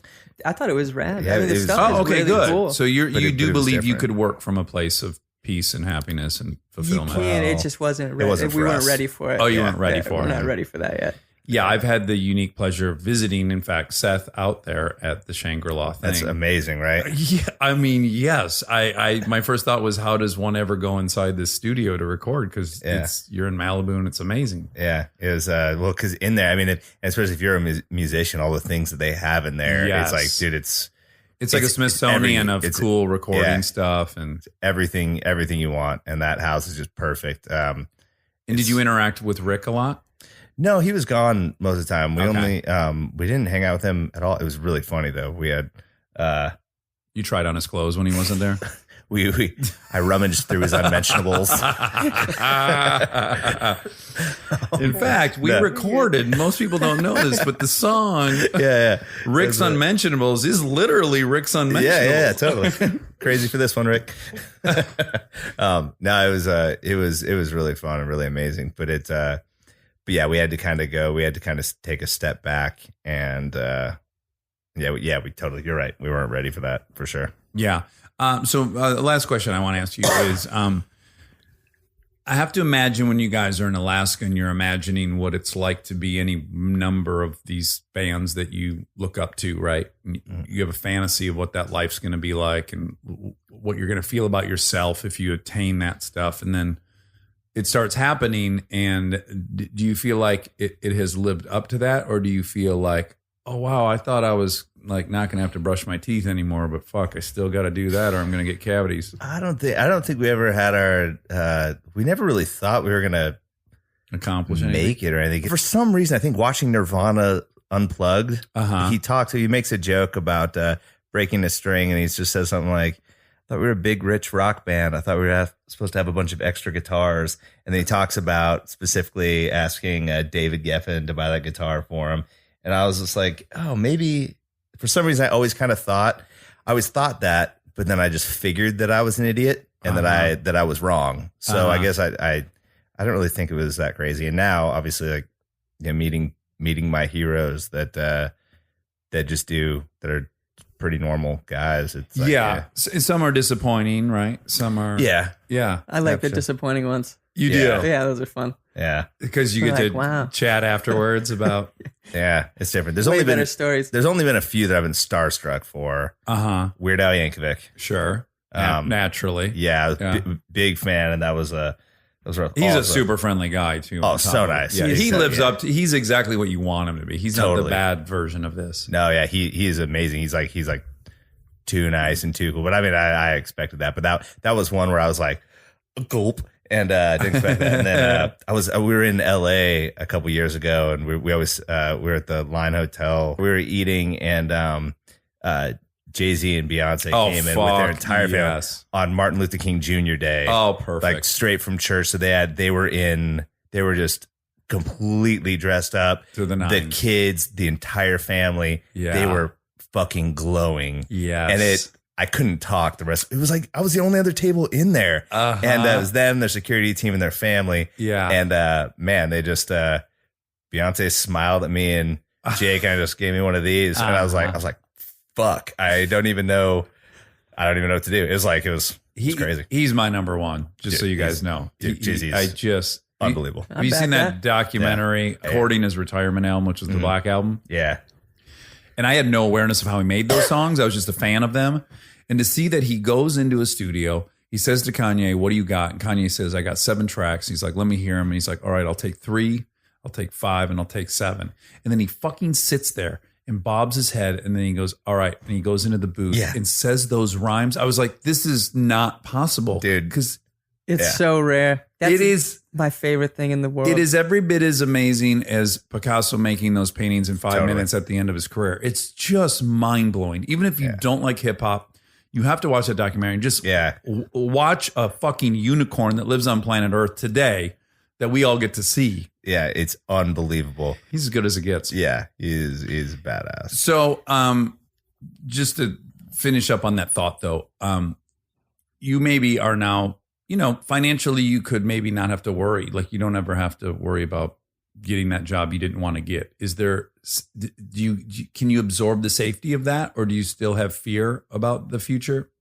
You have to keep writing. I mean, that's the reason we play music, is like, I just want to hear good music out there. Yeah. The goal was never make money. Yeah. It was actually the opposite at the beginning. Yeah, when we started, And it wasn't to get girls. Again, guys, I don't know what you're doing up there. I don't know why we do You're this just either, making man. music for the love of music. Who are you?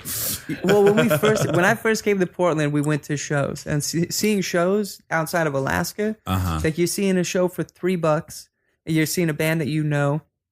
T-shirts are $10. Sometimes they're $5, and we're watching these bands with 20 other people in the room, and it was just like seeing Zach cover these songs in school. It was this moment of, well, if they're doing this for gas money, we could do this for gas money. Right. Like if we can make it to the next town, we can play music. Yeah. And we bought a minivan, rice cooker, and a 5-pound bag of rice. Boom. And that's like all we wanted. Like we were just like, let's just go play music and have fun. But once you win a Grammy, do you feel like, I want to keep winning Grammys? Like I like this feeling, and I like the acclaim, what you said. The recognition. It's not so much that. I think we just always I just want to make myself happy, and I don't want to go back down. I want to write a better song next time. Yeah. I mean, I totally want to win another Grammy. That would be amazing. Hopefully they ask us back. Yeah. After that. I doubt they will after that. Wiping. They'll give it to you in absentia somehow. They'll figure out a way to change Stick it the up his date. ass. Yeah. They'll give you the wrong date, but they'll still let you win. Because you had no expectations, you weren't aiming for something. You just ended up there, and maybe your songwriting process was easy before. Do you have that fear of like, oh fuck, our next thing has to be good now? I don't. That's the thing. It's like Feel It still got so big. There was like, well, shit, we can't try to write another song that big because it probably won't happen. You're just resigned to the fact there won't be that song. Maybe not, again. but We didn't try to write that song. That song was just, Fell out of your ass. It was out of nowhere. Yeah. And it's the Marvelettes too. It's Mr. Postman. Oh. I mean, that's the melody in the chorus. I mean, we're pretty transparent about this. That is the way you write music. You get these melodies and you say like, oh, this works. I can use this. The way I thought about it when we wrote it, it was just so out of nowhere. Like we were mixing Live in the Moment in one room. I stepped into a side room and I just started playing that bass line. And we laid it all down. Like pretty much everything on that track was recorded in 45 minutes. It was super quick and just like Jay-Z. Just like fucking Jay-Z. I wish you guys had made a documentary about it so that I could be so nervous around you right now that you hate me. That was the only time we've ever done anything like that. Normally it takes a really long time. Yeah, we couldn't try to write a song like that. And I don't think anybody really can. Anybody who thinks they can just write hit songs, you can have a big name and your name will get you everything in the world. Jay-Z can put out a record and no offense, it doesn't matter how good the song is. Sure. If he wants it to go to radio, it'll go to radio. Yes. And that's just the way the music world works. You cannot plan on writing Crazy or Hey Ya. Like you can't write those things. Like that's just, it happens and it all comes down to who else you're competing with at the time. Who else is on the radio? You know, it's what's going on in the world. What's going on? It's like so many things you can't plan for it. So we're just going to try to write a better song, which I do think we can do. Well, one of my heroes is Howard Stern. And if I have a singular complaint about him in his interviews is that he can't comprehend that people don't think the way he does. Like he'll go, well, you had to be jealous of this person. No, you had to be dancing on their graves when you won. I'm going to accept that you guys are just better people than me. You weren't trying to get laid. You don't seem to care about money. And you're going to just write from a good place. And I applaud it. And I recognize you're aspirational in a lot of ways. I feel like somehow you've twisted us to we're not we're like fucking, we do good things so we can sleep at night. We do a bunch of terrible shit too. Okay, I don't know how it's just like we, you know. Good. I'm a ex scumbag who's still scumbag.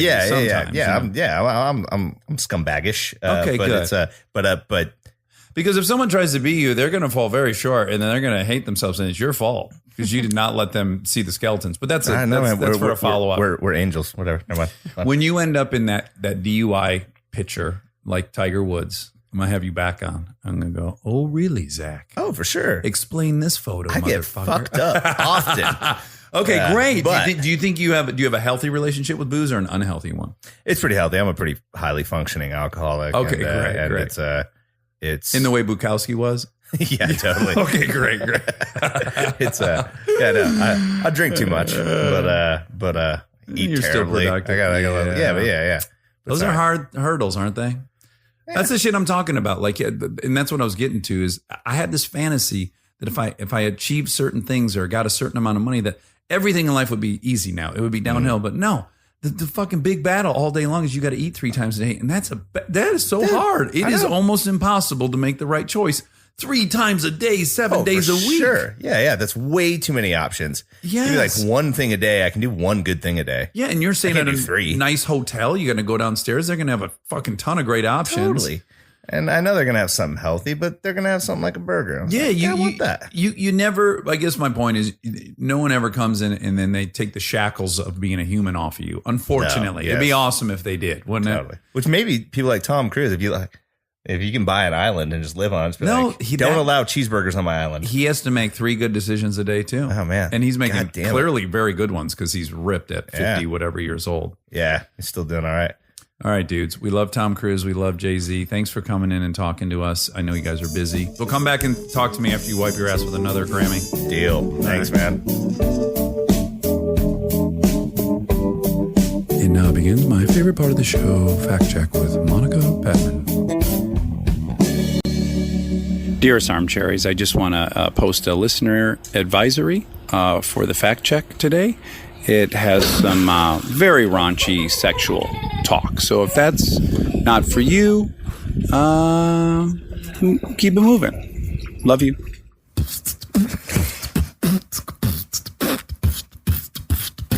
Monica. Bad man. Bad man. Wow. Let's set the scene for people because this is a listening experience. Yeah. It is not a visual experience, but I do think it's occasionally informative to point out what's happening. How sweaty are we right now? I mean, dripping. It's confusing because I just got a facial, so I was glowing, and I guess I still am, but I think it's because It's more of the a sheen. sweat. It's a Yeah. sheen now. So the attic is blazing hot. We're on a heat wave here. And we got a Triple heat wave. digits. Yeah, triple digits. Yesterday was like a 110, 115, something nuts. And today it's in the high hundreds. And It's in the high hundreds. high hundreds. There's a high pressure system blowing through the attic.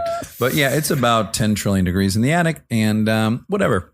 I don't know. But just put Just that. so you put in- know. yeah, that's the context. It's a little background info. So if we get cranky at one another, let's blame it on that. Yeah. Okay.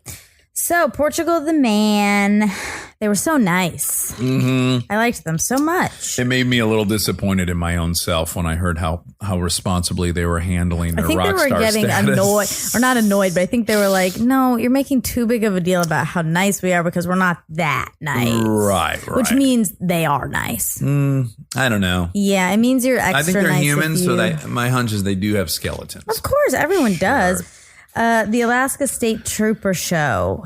You bring that up. That's an American documentary. What if you just said television- that's an American classic and you left it at that? Sorry, it's an American. American documentary television series. Aired on National Geographic Channel. Came out in 2009. Went 7 seasons. Show followed the daily beats of various bureaus within the Alaska State Troopers. That's more seasons. And you loved it. I did. It's more seasons than Parenthood. Yeah, So one more. We could deduce that it was a better show. So if you liked Parenthood, Then you'll like this. because it's clearly a better show, you can quantify it.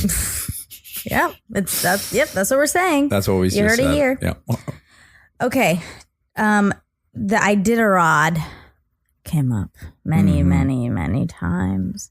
And you said there's a bunch of documentaries about it, and that there are. One is called The Great Alone. It's on Netflix. Another one's called Iditarod, Toughest Race on Earth. The reason you said this is because you were like, people kind of think, some people may think that it's cruel to the dogs. exactly, but then you were saying, but it's actually not. But in 2017, there was a documentary that came out called Sled Dogs that definitely says The that, Boyle movie, the Danny Boyle movie, Sled Dog Millionaire. Is that the same? No. Is that the same documentary? Sled Dog Millionaire. that was a documentary about my life. What could have been your life? Yeah. Sled Dogs was not favorable towards these races. Having not seen the documentary, and I'm sure it's heartfelt and wonderful. Well, I guess I don't know that I can get behind this title because Sled Dog sounds like a bunch of bros. Like it's about my sled dogs who I go sledding with. You know what I'm saying? I guess, but you know that they're called sled dogs. I do, but sled dogs. It sounds sorry. like cool. Well, it's not cool, according to this documentary. them. They're Okay. saying that they're just saying there's some shocking stuff that happens with these dogs, including a 2010 incident in Whistler, British Columbia. BC. Yeah, Blackcomb. No, is that the yeah. Sorry, What's that mean? there's a ski resort in Whistler called I think Whistler Blackcomb, and it's in BC. And it's cool. Great snowboarding. They have a glacier, and they're open all summer. Let's go. I wish so bad we were on a glacier right now. Yeah, me too. Can you imagine? Me too. Okay. So 2010 incident in which a reported 100, quote, unprofitable, unquote, sled dogs were killed and buried in a mass grave. That's Yeah. terrible. All right. So Were any of the documentaries entitled "Why the fuck is anyone doing this"? I don't know. Oh, because when I see it, didn't my find that. first thought is, why the fuck would anybody be Wanna that do it. cold Oh, and be out on a toboggan for that long at the mercy of 12 yapping dogs, high-strung canines? that's true. God bless those folks that enjoy that. I can't really relate. It's all relative, right? Or it's all personal because Sure. I watch wrestling. I watch UFC. UFC and I think that like Like- who, why, Yeah. what? I Yeah. don't understand. I do not understand the draw. Can I other try to than make sense male of it? ego. Well, then, yeah, but cheerleading required a ton of training. And then it was ultimately put to the test. So the dedication and then the trial and then the reward is euphoric. And just to reduce it to female ego is a little, That's any sport. yeah, that's I'm right. saying And this sport specifically. so UFC, those feels guys crazy. train like 8 hours a day. It's very technical. A guy who's not even an alpha bully type guy could become amazing at that sport because he's so athletic and so dedicated and trains so hard. And I just, because there's blood involved, I understand why it's repellent to you, but it is just, you guys are both doing something physical and then testing your skill against Same with the other dog people. sledding. Exact same.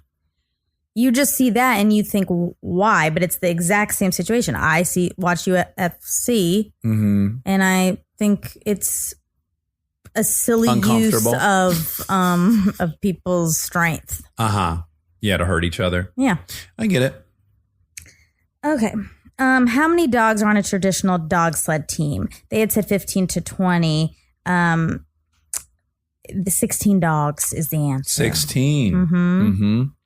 Joe Reddington Sr., who's one of the fathers of the Iditarod, he worked with John's dad. And then he said, yeah, he's like a hero in Alaska. And Herbie Nyackbuck, I think is what he said. I kept listening back and I'm not hearing it right. Okay. And I can't find who he's talking about. So listeners can help me out here. Okay, yeah, tweet if you know Herbie Hancock. Herbie Nyack. Herbie the love dog. So you mentioned the film Nell, Oh, which is a movie with Jodie Foster, 1994 drama. And it's about a young woman who has to face other people for the first time after being raised by her mother in an isolated cabin. Sounds so scary. You've never seen it? It's not a horror picture. It's more of a Tarzan movie. Yeah. Where they find this this rabid creature out in the jungle who is Nell. Ugh. And they, of course, think she's slow and dumb. Oh. But it turns out she has her own language, and she says, Chipotle in the wind. And it's very rough as a fellow actor to watch it and imagine having to say Chipotle in the wind. But maybe as a non-actor, you could enjoy it more. Yeah, but I that think sounds excruciating. Yeah, I think you'd have a lot of secondhand embarrassment viewing the motion picture, which is not to take anything away from the many accomplishments of Nell. Sure.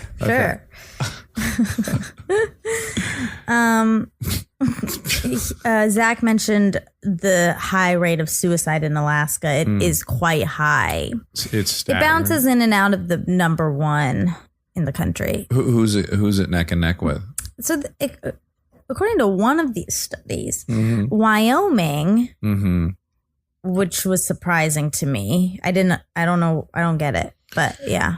Well, they're very northern. They're just below Montana, right? And a lot of snow, a lot of isolation, a lot of cold, a lot of Yes. What about Montana? Well, here's the thing about Montana. Here's the thing that people don't realize about Montana. They've got Yellowstone National Park. So when they're feeling blue, they go over to Old Faithful. They see that old trusty gal erupt. And they go, if this fucking spout of water can keep humming along, so can I. This is a good theory. That's basically what's happening. Okay. Yeah. I believe you. So if we could get some geothermal activity in Wyoming and or Alaska, you're going to see that rate plummet. That's good. Now we have a solution. Yep. But they have a rate in 2015, a rate of 27.1 per 100,000 residents. And the U.S. national rate is 13 per 100,000. Oh, so it's double. And then some. Correct. It's a little more than double. Correct. So yeah, let's get on those Adirondack parks. Oh, let's get some geothermal Let's get activity. some parks in there. You bring up the documentary Better, Stronger, Faster. Oh, And you said that there's no proof whether steroids are actually bad for you. And I just want I don't want it to seem like we're cavalier with steroid use. Right. Because many studies do say that it enlarges your heart. That's not good. And causes impotence and infertility. And lots of bad stuff. Those were the worst ones I saw. But yeah, I'm certainly not pro steroids. But I was trying to relay what the documentary said, which is there's just never been a long-term study of it, so it's hard to. But yes, your heart is a muscle, and steroids are making all of your muscles bigger. So of course you're going to get some. Yeah. And also, you don't really need. I don't think you need a super long-term study if they have been able to measure that people's hearts grow. But that's the thing. They haven't measured. There's never been a study where they go, all right, let me measure your heart pre-steroids, and then let's check in every 5 years and we'll measure your heart. That hasn't happened. There hasn't been any volunteers who decided to do steroids to accommodate a scientific study. There are men who go use steroids to but be they might have done bodybuilders. like animal testing and stuff. Well, maybe some light animal testing. I don't know. Because I don't think they would be able to say it if they had no proof of that. I think what they can do is they can observe men's size of their hearts, steroid users, and then compare it to the mean average of heart sizes. I think they can do. Maybe, yeah. I don't think they have identical twins that have one did steroids and one didn't, or yeah, I don't know. Don't do steroids. How about that? You feel better if I just say no? I don't. I kind of believe in steroids for athletics. Oh boy. I do. I think we're just chasing our tail, trying to crack down on it, and then it just becomes a contest of whose technology is better. So, like Russia not Spartacus, Atticus, Icarus in the Icarus documentary, you're just seeing the full force of a government help cheat.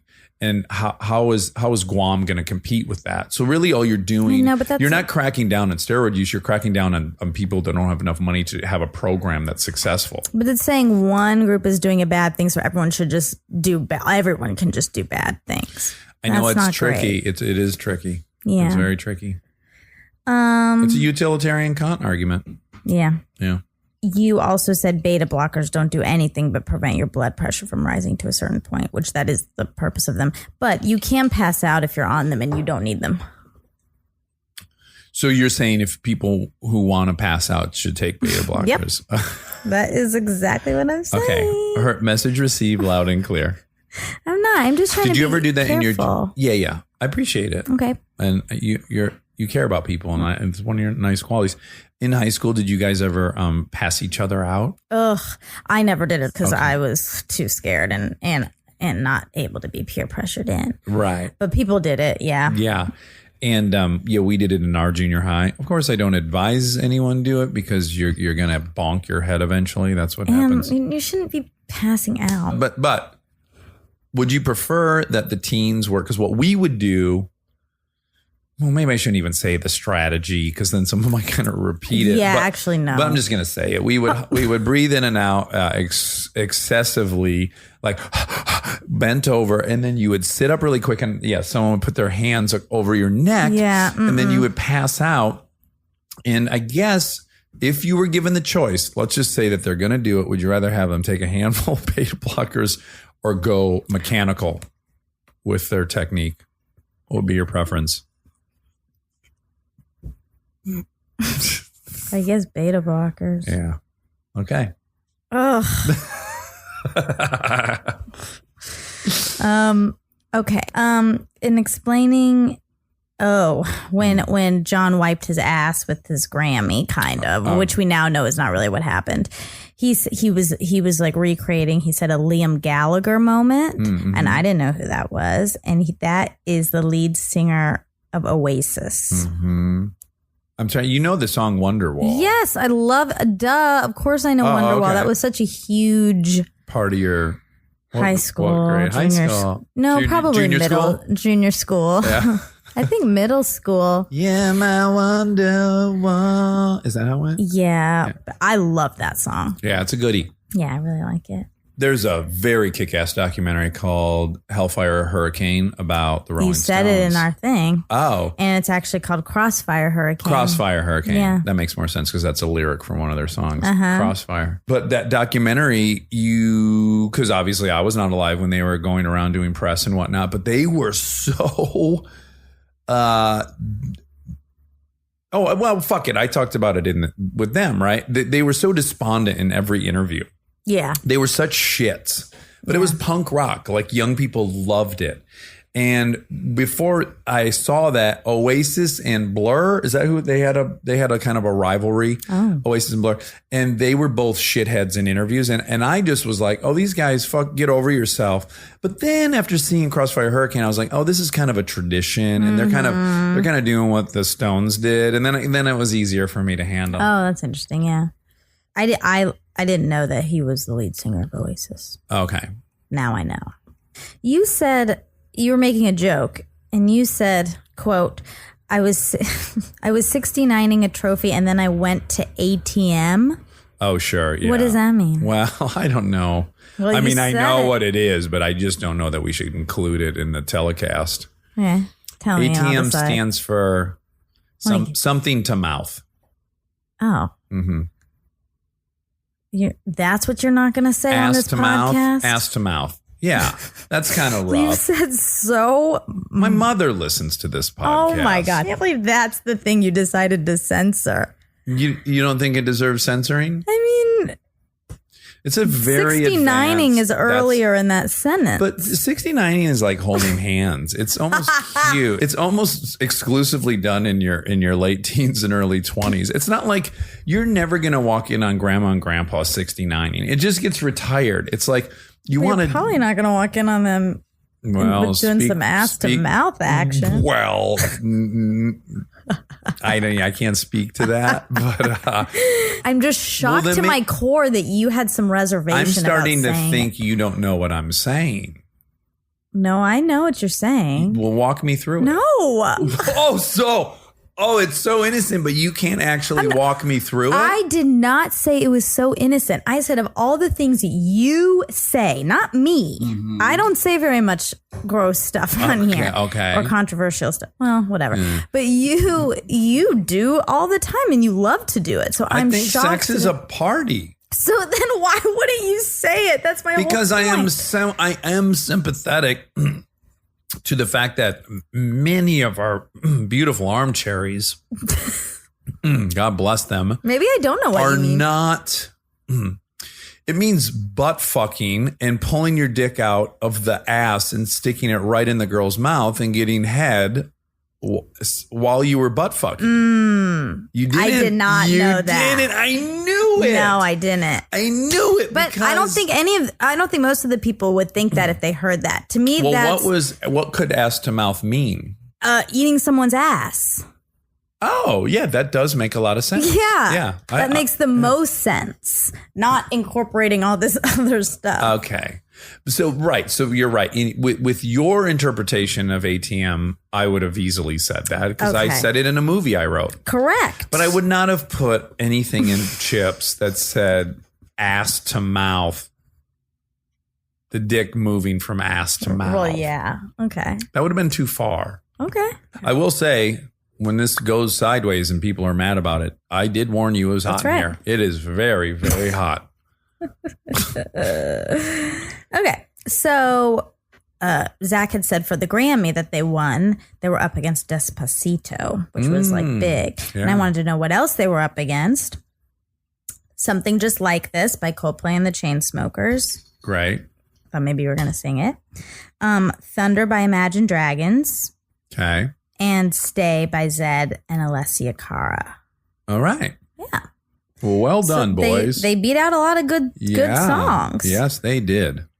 You mentioned and referred to it as the Memphis 4, and it's the West Memphis 3. Oh, geez. Okay. And the documentary that is so good about it is called Paradise Lost. Mm-hmm. It's three separate documentaries following the trial of these boys who were, they were accused of murdering two young kids. Was it two? It was... I don't want to get this part wrong. Three. Three prepubescent boys. Yeah, it's a very sad story. I know. But it's equally sad that they convict these young boys because they basically had rock posters in their room. Mm-hmm.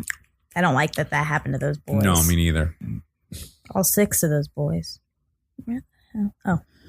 Oh, he... Every time you say you said, in my head I hear, you say, I only hear what I want to. I don't listen how. Interesting. I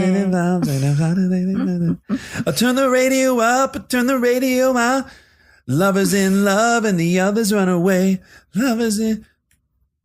Do you know that song? Lisa Loeb? Yeah. Because I miss you. Yeah. I miss you. You said. So from now on, could you just embrace it and really go, you said. I mean, no, because that would require me to sing a little bit on here. But you're a dramatically better singer than me. And I'm doing quite a bit of singing. You love Some would say too much You singing. like it. Zach mentioned that he thought somebody would have to buy his Grammy. And I actually told somebody else this. Okay. And I found no proof. I found no evidence that you have to buy a Grammy. And I looked pretty hard, but it still may be true. It probably is. But It sounds crazy. I feel like they could.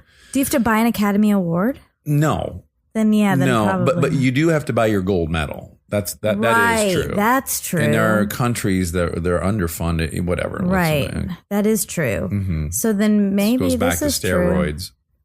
You know, should be an international fund to fund the gold medals and the steroids. You reference a song. I wake up, I get out of bed, and you're talking about A Day in the Life By the Beatles. By the Beatles. Yeah. Yep.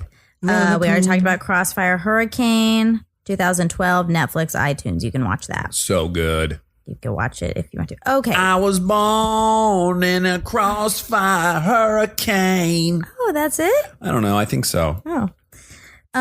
You said that the Chainsmokers released a joke album. Yeah. That is not true. I think you're getting mixed up because what they said is they released, so their first or maybe not their first, their album hashtag selfie. Yeah.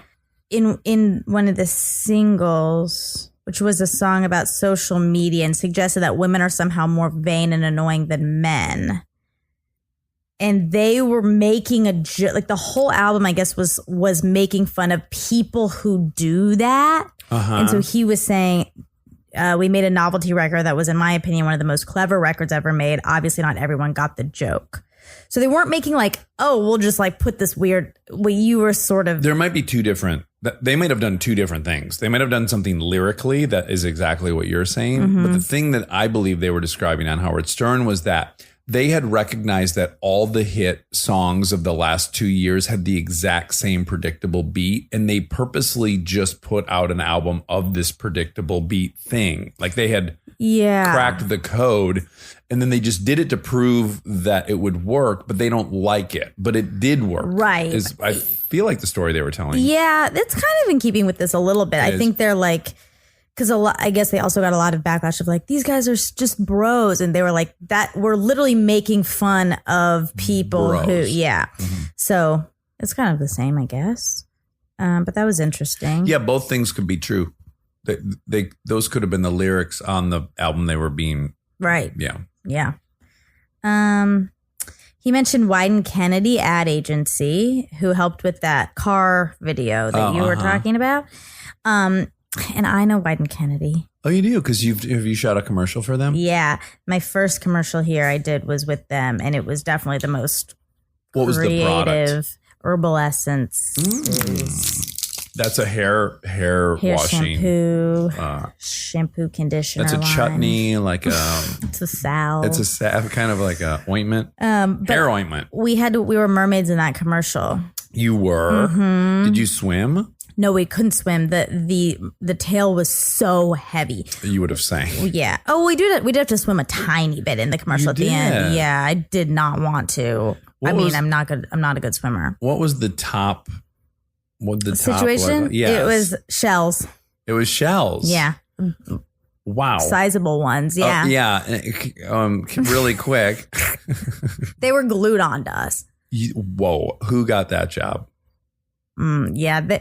A lot of people got to see a lot of stuff during that commercial. And yeah. did you at any point, because it was your first commercial, where you're like, oh, Jesus, I'm already basically doing nudity? Did you have any kind of like, oh, wow, I feel a little bit objectified? Well, I don't know if I'm allowed to say this because I think it's allowed, but it was a 2-day shoot. It was a 17-hour day and a 19-hour day. Holy shit. It was with shells taped to or glued to your breasts. And so by the end, once we got in our tail, we could not get out of the tail. To pee Yes. or poop. Well, yeah, definitely not that, but even to pee, and once we got in the tails, we also couldn't move. So they had to carry, they moved us onto gurneys and they were moving us around on gurneys. Oh my gosh. It was sounds like a crazy sociology experiment. It was really crazy. But by the end of the 17-hour day and the 19-hour day, I could care less who is seeing anything. Just get everything off. Okay. Yeah. Wow. So now you know how to get people in the position just to wear them down. I must see this commercial. I'm sure you've seen it. I showed the girls all the time. Oh, really? Yeah. Oh no, I would remember what you were saying. It's quick. It's and that's also the thing. I have a pause 17-hour feature on my phone, and it'll be longer for me. Let's say this commercial, the spot we call them in the Spot, biz. we do. This is a 30-second spot. Might be 15.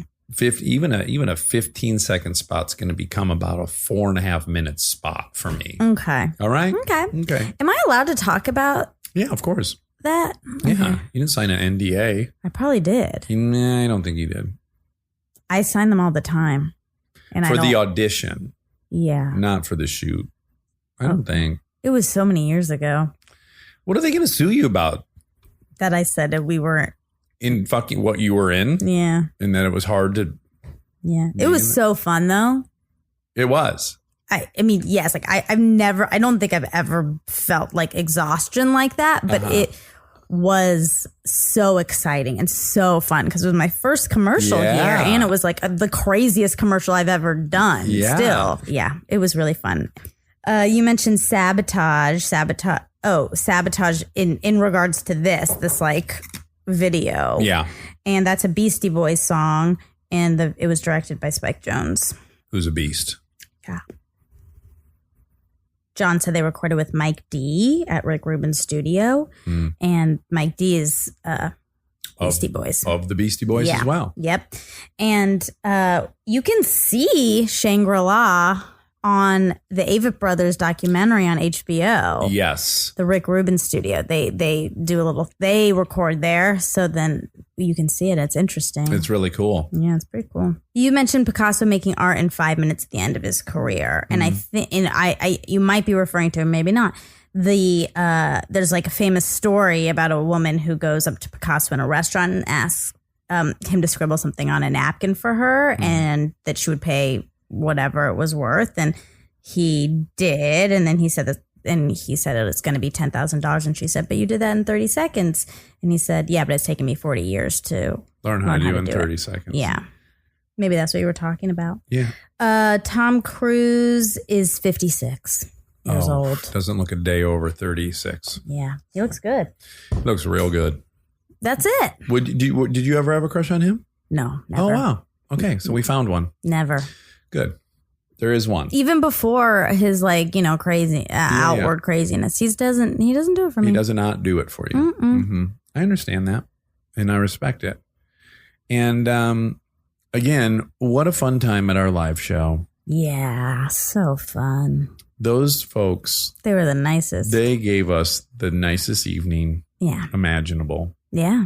They really did. Yes. We were on a pink cloud afterwards. Yeah, it was lovely to meet people in person. So I want to thank them and say I love them, and I want to thank you and Rob for making all that happen. I love both of you. Thank you. All right, let's get that mermaid video going.